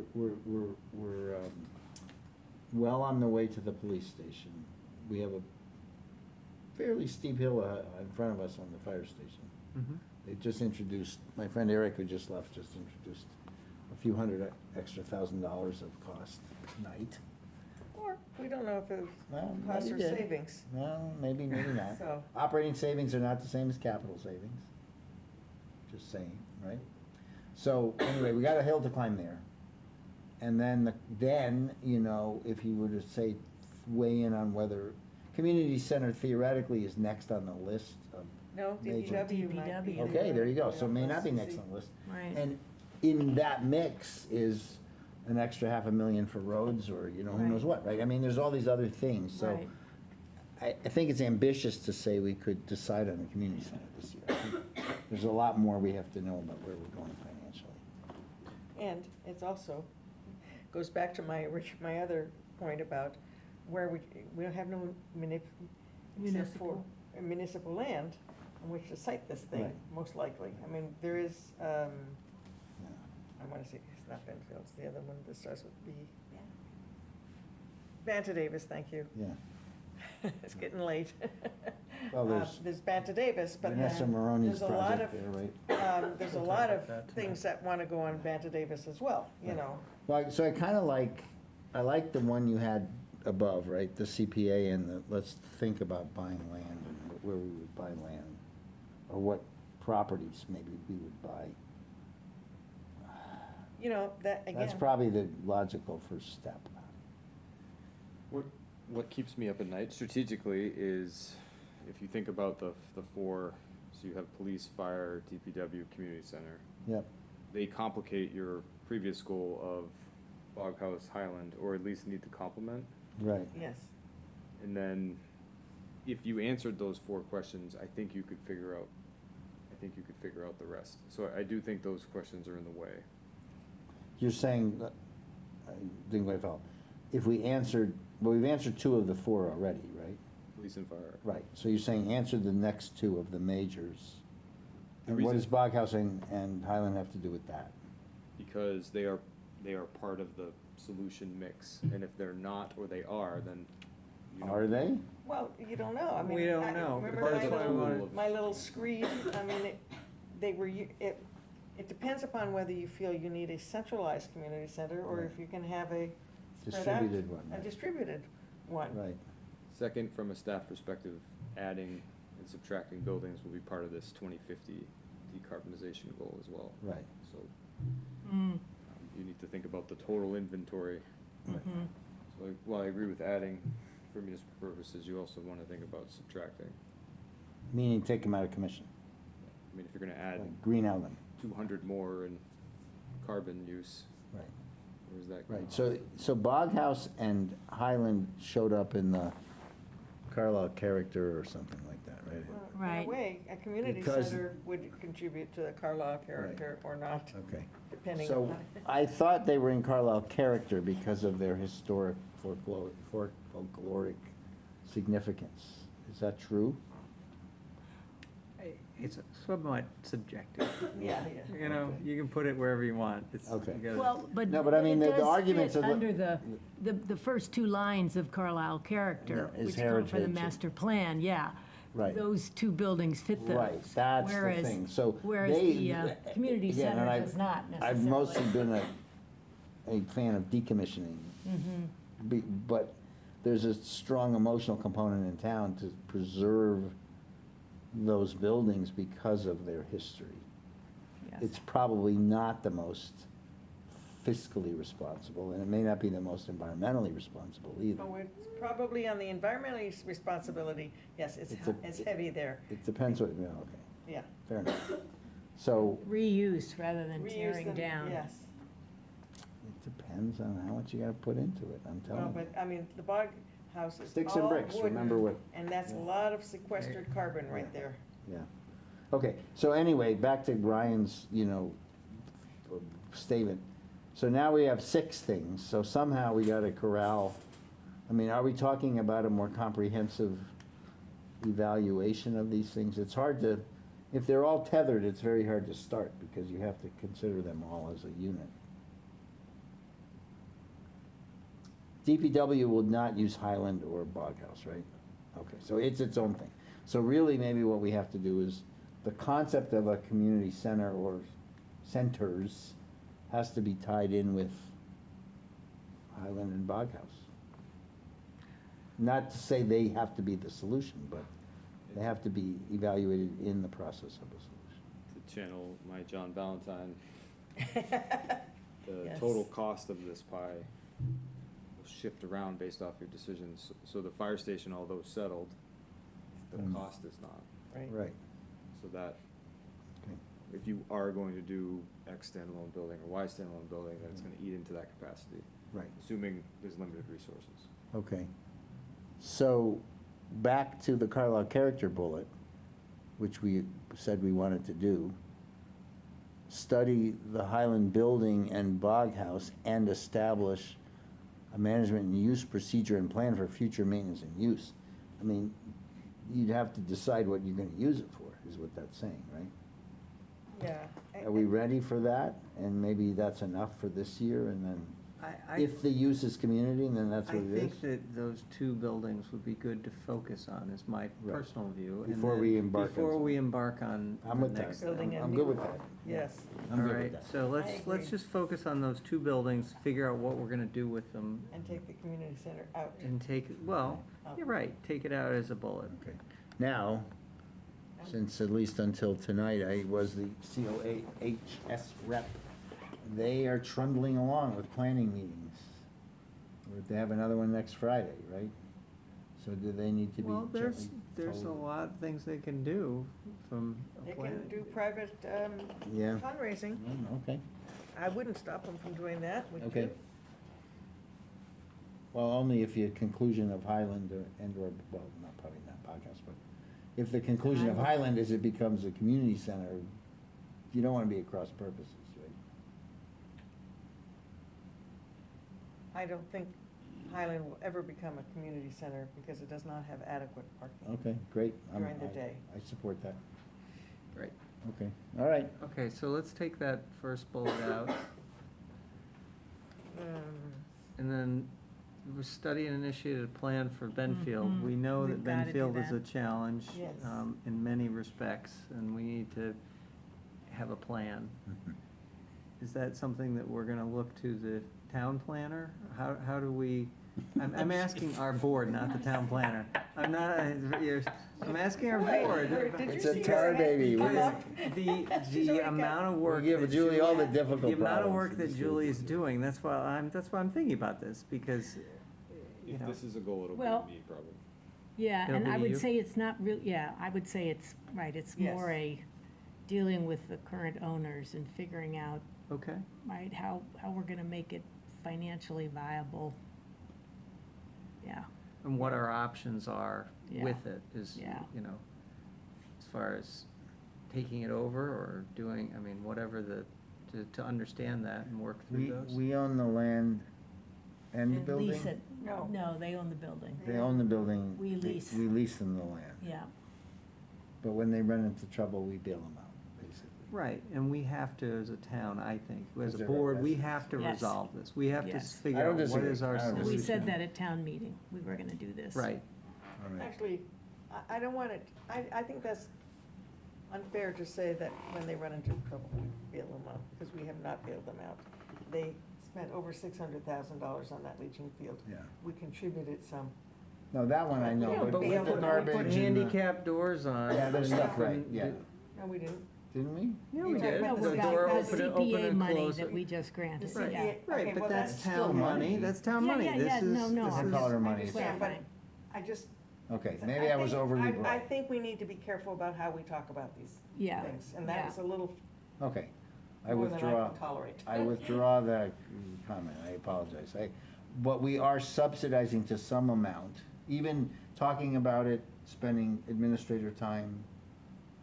We do things for it that you don't do for private residents. You That's- don't intercede on some, Well, we do Unless- give residents fuel assistance, private residents fuel assistance, and we do give them tax, yeah, Relief. yeah. relief.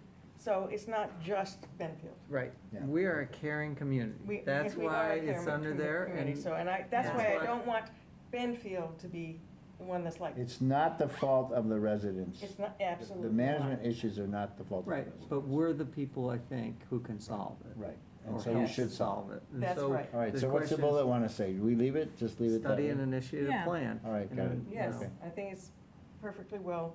Okay, good. Collaborate Okay. with the planning board to establish goals and a path for the MBTA communities law.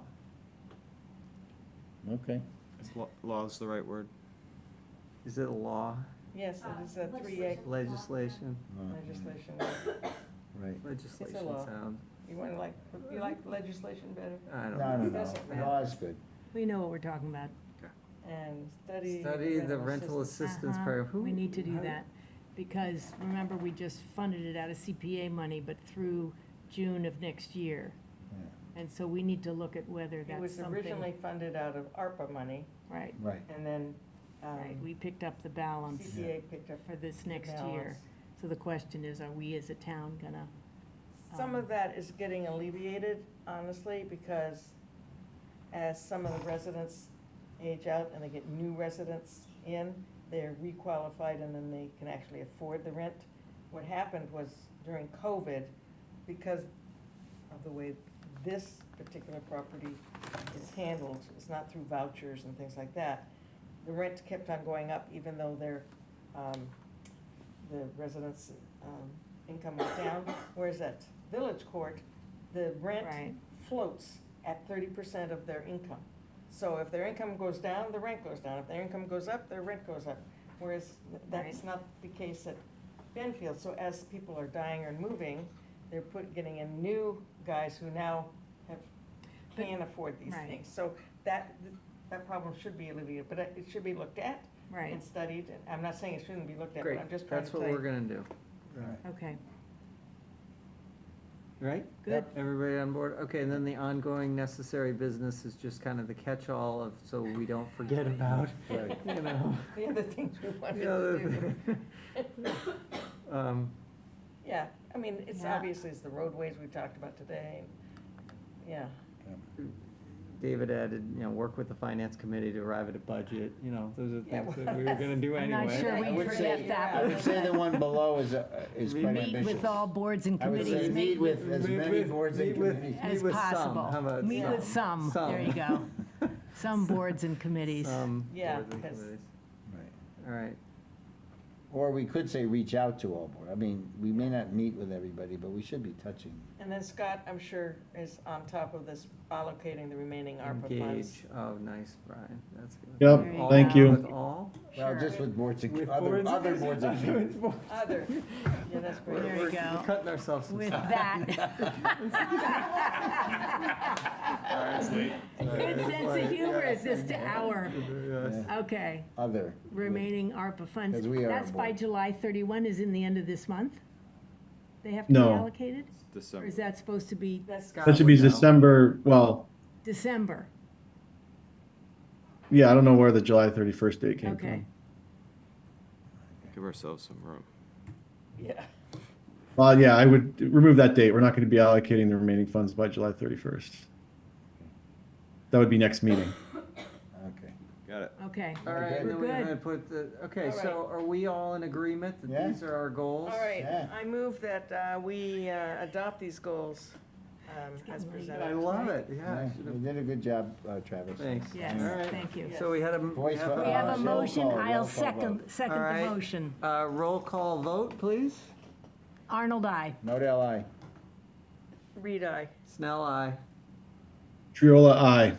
Great. Yay. All right, so we have Okay. established goals. Okay. Now we're on to the Only an hour liaison behind assignment. schedule, This is, well, we're not on schedule, we're behind schedule, yeah. I but, said you're an hour behind, maybe not an hour. all right. Page Um, 53. If Ryan will put those up, I know he's working on it, but I took a stab at just assigning people. My name is spelled R-E-I-D. Oh, I'm so sorry. I'm very sensitive about You should be, it's very No. fair that you, sorry about that. Yeah, and thank you, Travis, for Yeah. getting us moving along on this. Yeah.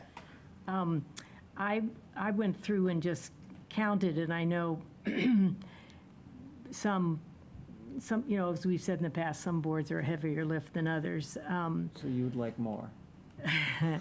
Well, I just want to make sure that people are okay with the way this is playing out, that, you know, so I have 8, but they're, you know, other than the CPC, They're not heavy they're lifts? not heavy lifts Okay. really. And then you have 6, including Fire, FinCom, and MFC, and David has 6, Police, ESC, and the Planning Board. Scott has CPS and the CCHS Regional, and he has 8. And then, yeah, Well, Kate, you have the celebrations. Board of Health, CONSCOM, and the CAHT, but although you're looking for somebody else from the Select Board to do the CAHT with you, right? Yeah. Yeah.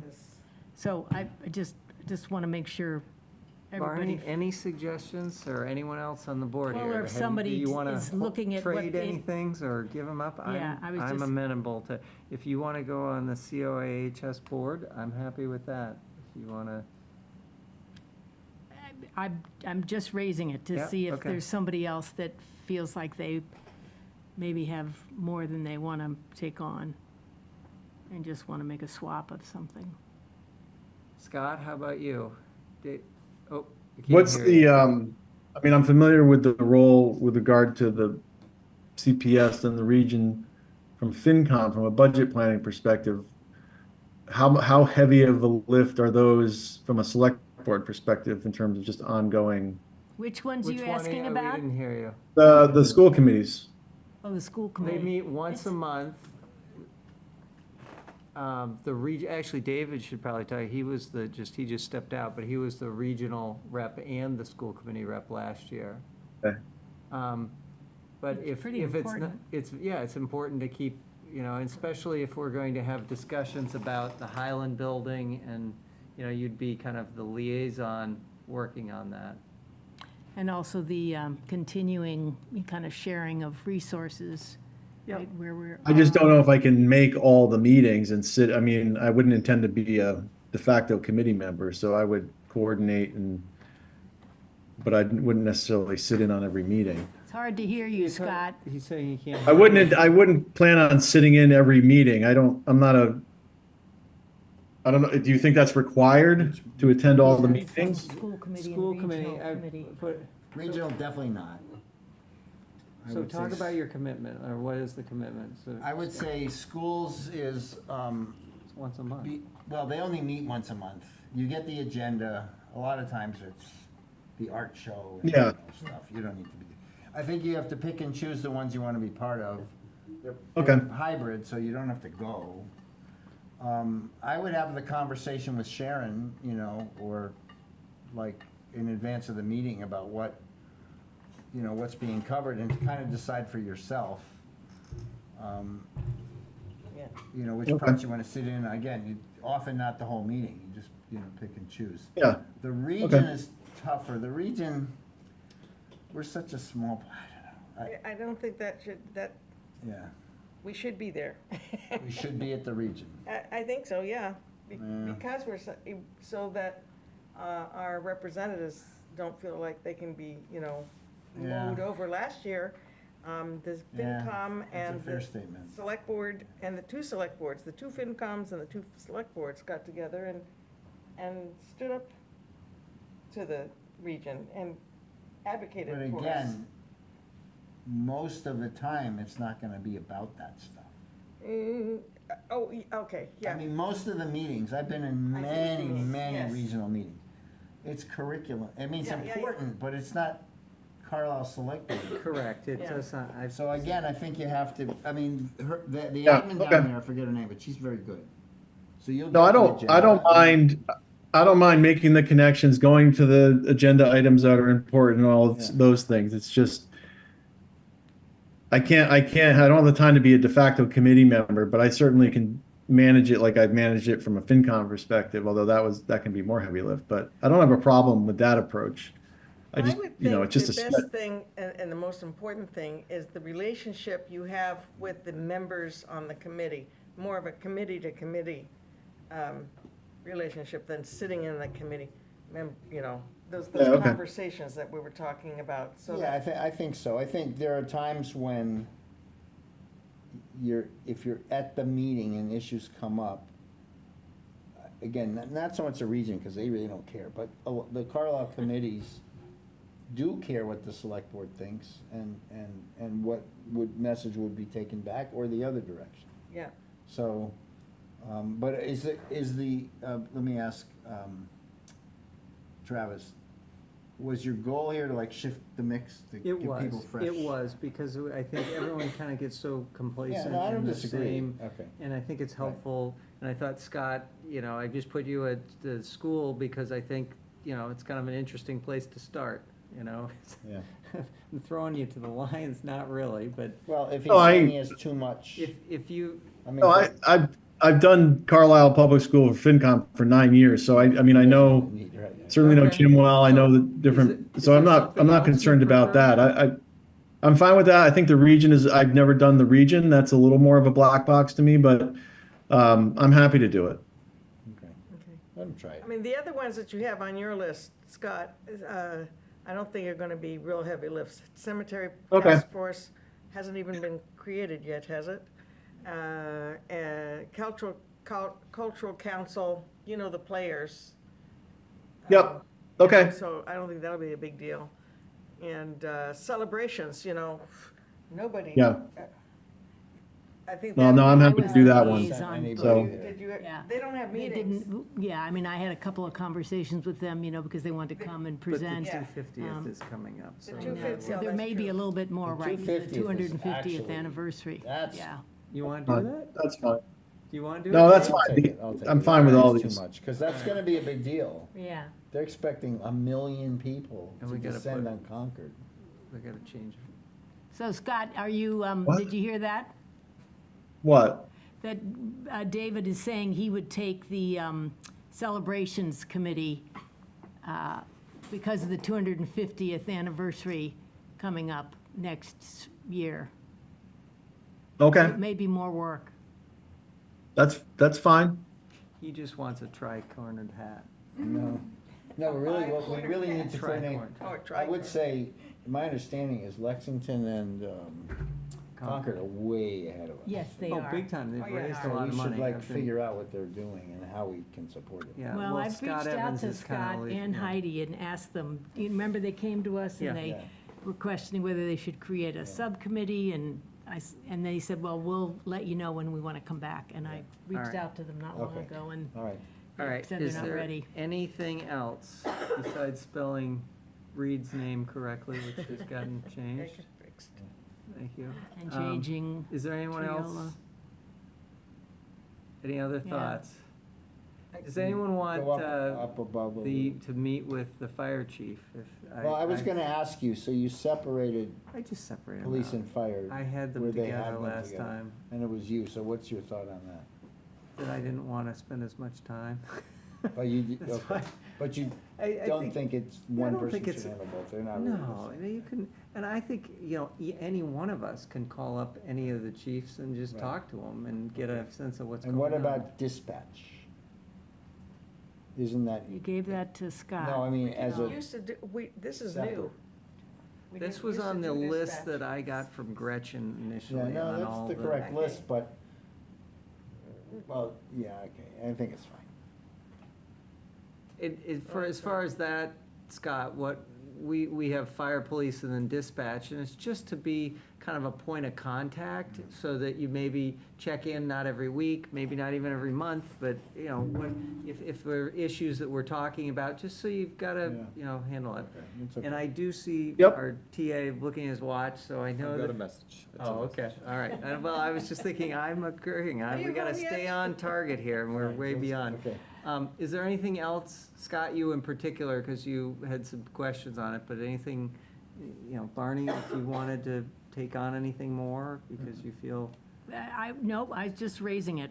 okay. I'm happy with my assignments, but if somebody else felt. On the audit, I can't remember, did we decide because of complaints that we need to make it a posted meeting committee, or are we just gonna abandon the whole thing that we're doing it? Is that a It's select an board? open question, yeah. Select board has to decide what we're gonna do. Okay, all right, okay, So once we do that, you're in. yep, I got it. Great, And okay. then, Kate, did you want to talk about the housing trust? Yeah, well, you know, I'm not gonna be here forever. And you have to, first of all, Housing Trust is down a couple of members, but the other thing is that the charter reads minimum of one select board member. Is it down, is it on this list, or it's a different? Yeah, It it's is down on here, this, yeah. so towards the Yeah. This bottom. is one where you're actually a member, though, right? You're actually a member, it meets once a month. They're not very long, there's not much to do right now, because we have No no money. property and no money. You know, we did the HPP, which we had to do, and that got done. On the other hand, I think we should be involved with, and we are, I'm actually the representative from the, no, I'm the representative from the select board to the MBTA communities. Do we not have a housing? Chris Dawson. Oh, but she wasn't there, okay. And we, so we have a housing trust member. Is MBTA on that list? No, But that's an assignment you have as well, I guess, right? yes, but that's not one of our committees, it's a Right. planning board committee. And So- I'm the liaison to the planning board committee, so, Well, you were, I don't think you are now. right? All right, so I am we still on we here. good? Are 'Cause you? I'm trying to You wanna wrap up. change that then? I see my name, I'm happy to give it to Kate, Oh, but I'm sorry, planning I'm board? happy to give it to Kate. That's a big one, though, just to, It in the is. scheme of things, so just make Oh, sure okay. it kind of So I evens didn't- out. all right. I think it's great, Kate, if you want to do it, but just, Well, okay, so the other thing that we haven't discussed is Land use is broadly. land use and getting, you know, the organization of that, of the three departments and having the committee members talking. I don't know whether you want to do that as chair to chairs, or a couple of years ago, and we weren't chair at the, neither of us were chair or vice chair. No, at you that don't have to point. be chair, it doesn't. Okay, I'm just, matter. but I'm need- just like, yeah. David and I, on Friday mornings at 8 in the morning, had a meeting with the chair of the CONSCOM, chair of the Board of Health, and chair of the Planning Board. And that's, out of that came the governance committee and the evaluation, goal setting and evaluation process. Right. Because there was a recognition that the elected boards weren't getting an evaluation of their things, and then so that's why we started doing that. I feel that we need to reconstitute that in order, because one of our other things on our goal list was to make sure that it's Yeah. being done in every Right. committee, and I think the only way you're gonna get it done is if we are actually talking to those committees on a very regular basis, Yeah. so. great. I think, though, we're working on this But- for Okay. are we pretty much set on these liaison? Well, I think Kate should decide, if she wants to continue planning board, you know, I'm okay, I don't. No, I'm okay if you, Okay. I was trying to shake it up a little bit. Yeah, that's fine, that's why I you know, asked you, I'm fine with what you did, I don't have any complaints. Okay? Okay. I see everyone nodding. The Yeah. planning So, board's got a meeting on Monday night. so these are our liaison. Do we need a vote or anything, or is this acceptable that we're all in agreement? This is an implicit vote? I guess so. All right, so if you would, you know, And then we'll, pass is it, that around, Ryan, But what we Yeah, need to it is. do is have Gretchen send it out distribute to to people, us, right? I To the guess, the boards. contacts. yes. Either make the contact or give us the contacts to make, Yeah.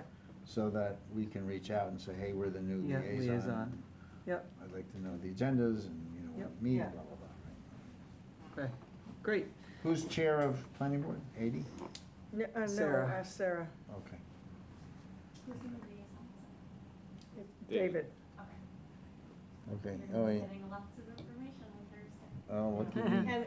And again, it fits with one of our goals of supporting the Yeah, MVP, Yeah. the MBTA. Okay. So that's one of the So- ones you have to go to the meetings. Okay. So Julie, yeah, you and I should get with you and get some more background. So do we have something on calendar that we need to do? It was just a placeholder for. Our in case you meeting, Wanted to talk about meeting rhythm. Meeting rhythm. every 2 weeks. I think we're gonna continue with our every 2 Second weeks, and second and fourth. fourth, yeah, and then we may throw in a little off-site, maybe later this summer if we can do that, to tour a building during the day, you know, maybe morning, or something that we could still have a work day or whatever, but, you know, you go for, Could we pair that with a lunch where we go? Yeah, just there you have go. a social event? we can do whatever we want, we just can't talk about business or No, I have a- understand that. No, just a social lunch. Yeah, Just a social lunch? That's a great idea. Fun, yeah. okay. All right, So so, just sandwiches at Fern's or go? Yeah. Yeah. you know? yeah, we'll do And we're that. out in the open and All right, you can have office hours at Fern's. Come and meet and greet the select. all right, moving on, TA report. All right, I will move quickly. Oh, yes. Volunteer training will be Tuesday, August 6th. You know about this already. I'll get to the votes that you need to take in a second. James Mullen, he likes Jimmy. Jimmy is our new town clerk, sworn in on Monday. Jimmy. Him and I sat, he has a ton of experience and knowledge. Yeah. We're lucky to have him. And we'll have something about that in a second. We continue to seek employees for our vacancies, as you know. All right, some procurement updates. The contracting with Newport Construction has started, and it looks like early August to mid-August for our paving program to begin, as we discussed earlier. Westford Street culvert replacement, this was me, I missed an admin requirement, so it's just gonna be pushed out 2 weeks as Mass DOT allows for waiver requests for pre-qualification. So this will be opened on the 23rd, and then it'll open the 60-day window, 30 to get it to the conscom, and then 30 to do the actual work. But we feel like the plate's holding and things are in okay shape there. The state also wanted us to go through the regular bidding process, and so did town council, which is why we stopped the emergency immediate procurement. For Corey Auditorium, I'm happy to report that we have a bid that we can use for the electrical construction. Finally. It will require a little bit more ARPA, as we, I say a little bit, probably 20,000 more ARPA. But we feel like we're in a good place with the Corey Auditorium electrical construction, with 2 good contractors. We still have to award the bid, but it's good news. And Greeno will start July 22nd. We had a pre-construction meeting. The contractor told us that they will be hitting a 95% recycle mark on all materials, to include moving the middle section of the barn with a organization called the Atias Group. The barn will be relocated to Concord, the middle section, and we had an extensive meeting where all parties got to weigh in, to include the Historical Society, the Trails Committee, and everyone is connected to the contractor, and the contractor has done an excellent job communicating. They also made sure all the, through Julie, all the abutters were notified, or will be notified, of the movement of materials and stuff. So it'll be about a month-long process. There's gonna be some pretty significant truck traffic. It'll be mostly in Billerica. The residents are none too happy, as far as I could tell. The Billerica residents. Yeah. They call you? Well, I was on the street and some lady was yelling at me for, well, they don't take care about us. But anyway, I don't know. Okay. The town approved, Billerica approved, right? Rick approved the use of I the, guess, I mean, I'm sure We're they had to allowed have to drive permits. through It's a there. public road, But right? we have notified them through public safety and all the abutters as well. I mean, would that be like a little meeting you'd have with the butters, or just, how would you notice it? We decide to offer to communicate with them. Yeah, they typically notify abutters of projects, so I'm just giving them the contact information, and then they're sending out a notice. They as in Town of Billerica? Sorry, Select Demo, the contractor. Oh, And they have a notice that's going out letting them know our contact information, and then they're offering to answer any questions and meet on site, whatever works. so they're coordinating that? Yeah. And are you reaching out to whatever the equivalent, I don't know, your equivalent in Billerica? Yeah, I'm working on it, I have some channels on. Yeah, I mean, if it were me, I would do a discussion with Billerica just to, because we wouldn't like it if, you know, another town went and did that and didn't actually consult with us about it. I think you might want to raise a little bit more of the awareness level. From at what the I town understand, government side. the Chief Amendola has talked to the police chief there.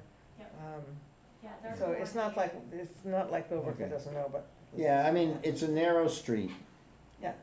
And there's gonna be a lot of trucks and stuff, Yeah. right? So it's more about making those 5 or 6 houses feel like I've been they've been, consulted or heard. consulted. So I don't know if I would fully entrust the vendor to be doing that So process. I'm getting all the information alright. and then giving it to them to send the Yeah. notification out. Okay. And I'm working with the town planner there and Okay, also the great. assessing department and the police chief. All right, good, So all I'm right. hoping that, and also Sylvia Willard gave me contacts, she knows a lot of people that live in that Oh, neighborhood. good, okay. So she all gave right, me a bunch okay. of contacts. Great. Yeah, a little reach out will make everybody feel better. All right. Okay. Thank you. July 22nd is when that starts. It's gonna take a month. For quick staff recognition, the employees who worked over the 4th while everybody was celebrating and I was getting tan, I just wanted to recognize their service during that holiday and keeping people safe during the Independence Day. And also Christian Seminator for his 14 years of service in Carlisle. As a dispatcher and a part-time police officer, we're happy he's continuing his career. We will be filling his position, but not his shoes. So thank you. Where's he going? I can't remember the town. Okay, he's going to another. He'll be a full-time police officer, though, Okay. which was his goal. Yep, all right. Okay, 2 things I need the board to act on. So the Recreation Commission worked with the Stanton Foundation for a $250,000 grant. Yep. If you're willing, which I'm guessing you are, you need to accept the grant and sign the memorandum of understanding. This allows us to solidify the grant for contracting purposes. You want us to do that right now? Yes, please. All right. I move to accept the grant of $250,000 from the Stanton Foundation, and further to accept the memorandum of understanding by and between the Town of Carlisle and the Stanton Foundation as reviewed by Town Council. Second. Any discussion? All right, roll call vote. Arnold, I. Model I. Reed, aye. Snell, aye. Viola, aye. Okay. And And then the second the one. order of the order of location? You've already approved this, it's just for signatures. Oh, okay. I'll just sign it was. That's Select word. the hearings we had about the conduit in the Sign poll here. hearings. Right. You just need to actually sign them. And then the last thing I'm looking for the board to weigh in on and potentially vote on is the recommendation for early in-person voting hours. So Peggy put together a recommendation for you as she does every year. That is in your packet and I can display it for you. I did have a conversation with Jimmy and Jimmy did feel like he could offer in-person voting while the town clerk's office was open, which is a little bit different than this recommendation. So he said this recommendation is fine, or he could just have people come to the counter when they're open. So if you're more amenable to that recommendation, then I will bring you another recommendation. This is just the primary, right? Yes. Which is when? The state primary in September. September. Okay. I mean, we kind of got yelled at by people last time for being overly aggressive in curtailing the hours. Correct. So if Jimmy's offering, if being there is more hours than this, then I'd be inclined to wait for Jimmy's recommendation. And I didn't understand one thing on that sheet the town clerk had put forward. it said required weekend early voting in-person hours, at least 4 hours total each weekend day. But I didn't see Sunday on there. And is that a requirement, or is No, that? each of the weekend days you One day pick. per I think. weekend, Weekend 4 hours. day, okay. It's not well written, but it's the day of the weekend you pick. Well, You I have think, to offer at least 4 hours. yeah, I'd say, I mean, Jimmy's our interim town clerk. Do him. If he's, I think his proposal sounds reasonable, and So we would why really not just- have I think we him? need to see the whole proposal, because we still need to have. Well, Brian was saying he'd submit something for our Yeah, next meeting, yeah. right? If you want to accept this, we can do it. If you want me to bring another recommendation, I'll bring it on the 23rd. There's no rush, right? I don't think so, unless I just screwed up some election law, but Yeah. I think we're good. Yeah, I would bring, I mean, if It's he, 20 if he's days. basically saying, I'm gonna be there, is he working full-time or No, part-time? he isn't. 3 days a week, right? So, yeah, I guess what I'm asking is, at Yeah, the we would bottom have of this, it says, for weekdays, by default, the early voting hours are during regular business hours. However, the select board has the option to limit early voting in-person hours. To limit the hours, the select board will need to vote to do so. So we're not voting to limit the hours then. Depending on his recommendation. Yeah, Yeah, let's get his recommendation. right, yeah. I mean, if he's gonna be there a certain number of days and then to comply, I mean, at the very least, we'd have to offer the Saturday, because he wouldn't plan to be That's there on the required. Saturday. And then maybe, I don't know, if the rest of that week, if he's only gonna be there 3 of the 5 days, do we? So, yeah, let him sort it out. That'd be great first assignment for him to sort it out. Can the assistant also handle somebody voting? Yeah, and we also bring in election. Right, so it's not just when he's working, Okay. yeah. All right, good. So Yeah. I agree with Kate. Let's see, Dave. Ryan, is there anything else? And that's it. Okay, the one thing I did want to, we have liaison reports, community input, and then we're done. But liaison reports, I did forward around an email that I received from Vanessa Maroney. Yes. I don't know if you all Yes. saw that, but it's regarding a piece of land that is for sale on the corner of Church Street and Bedford Road. And she had made a plea that said that we should consider purchasing it, for potential future use. And when I get information, I want to pass it along, but I wasn't sure what, if anything, the board wanted to do with that information. Goes back to. What can we looking do? at We don't have any money. municipal Uses. I think it bears some discussion. I don't, because of its location, if for no other reason.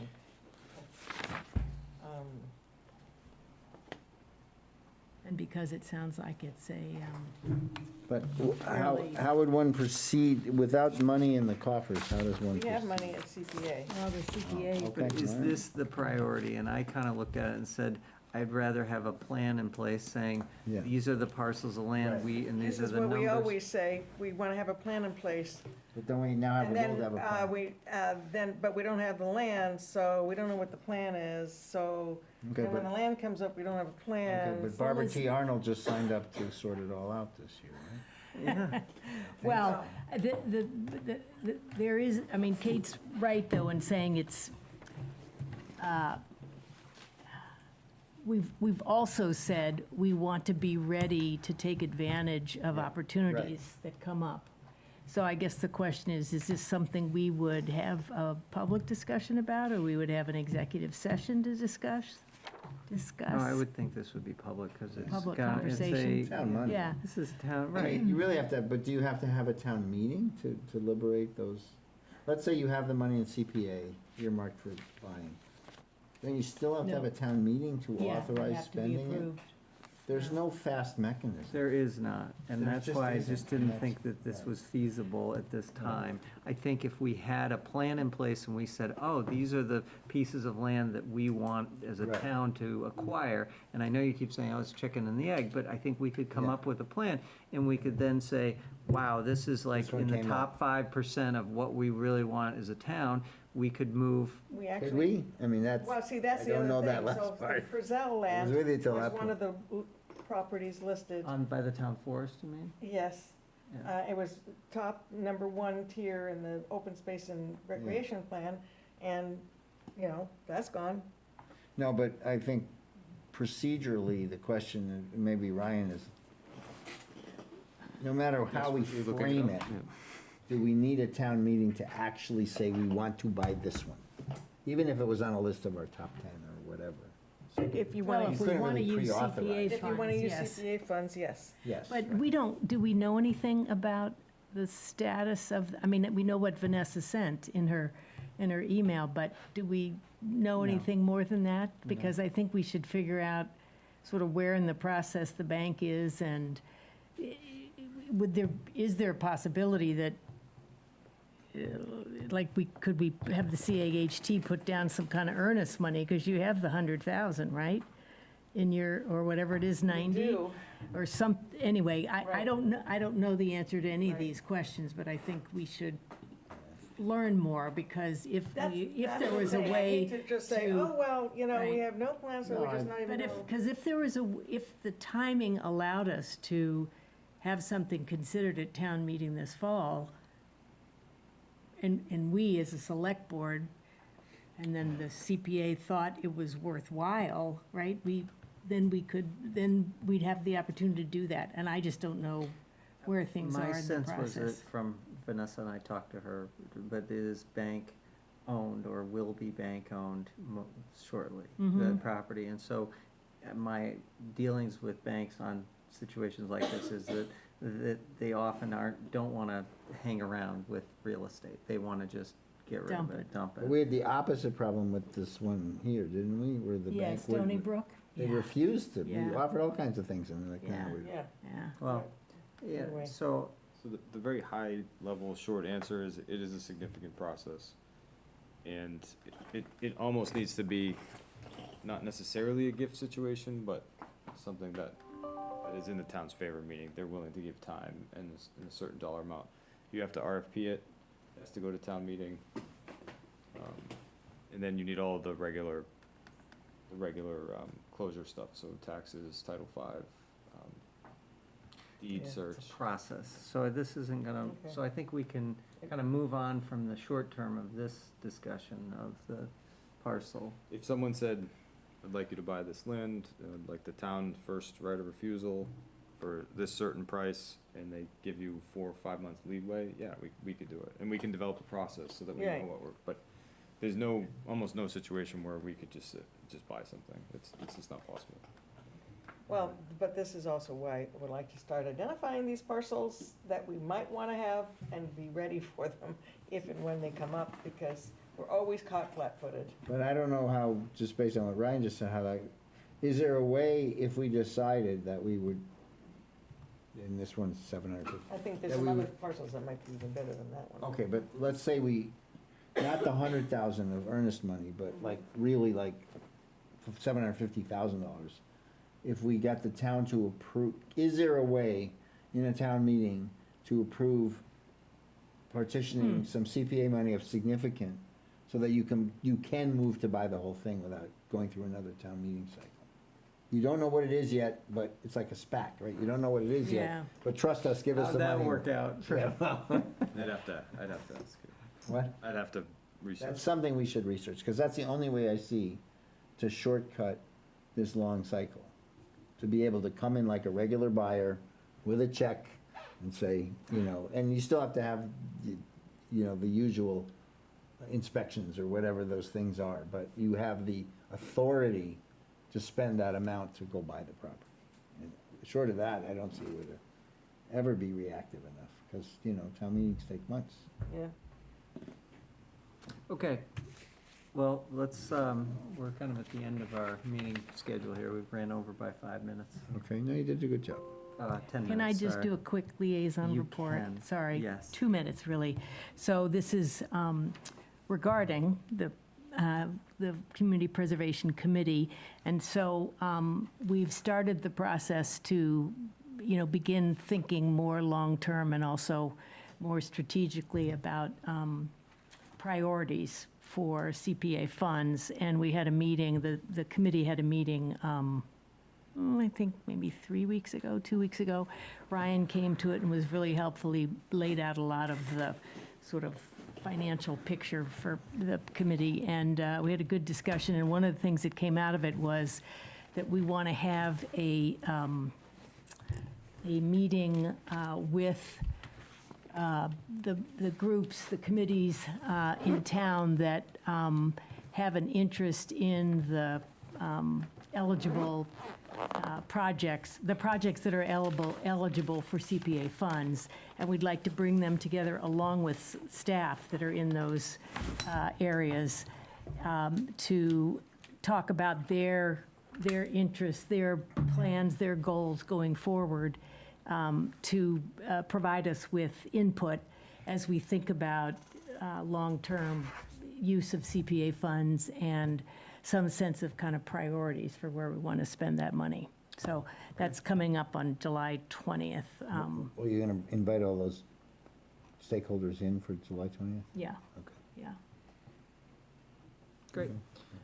Last, any community input? Anyone want to say anything that didn't talk at the beginning? All right, seeing none, I would take a motion to adjourn. So move. So moved. Second. Okay, roll call vote. Arnold, aye. What I? Reed, aye. Snell, aye. Girla, aye. Awesome. Thank you, Scott, Goodbye, for thanks, chiming Scott. in, taking your vacation. Yeah. Okay. Okay. Bye.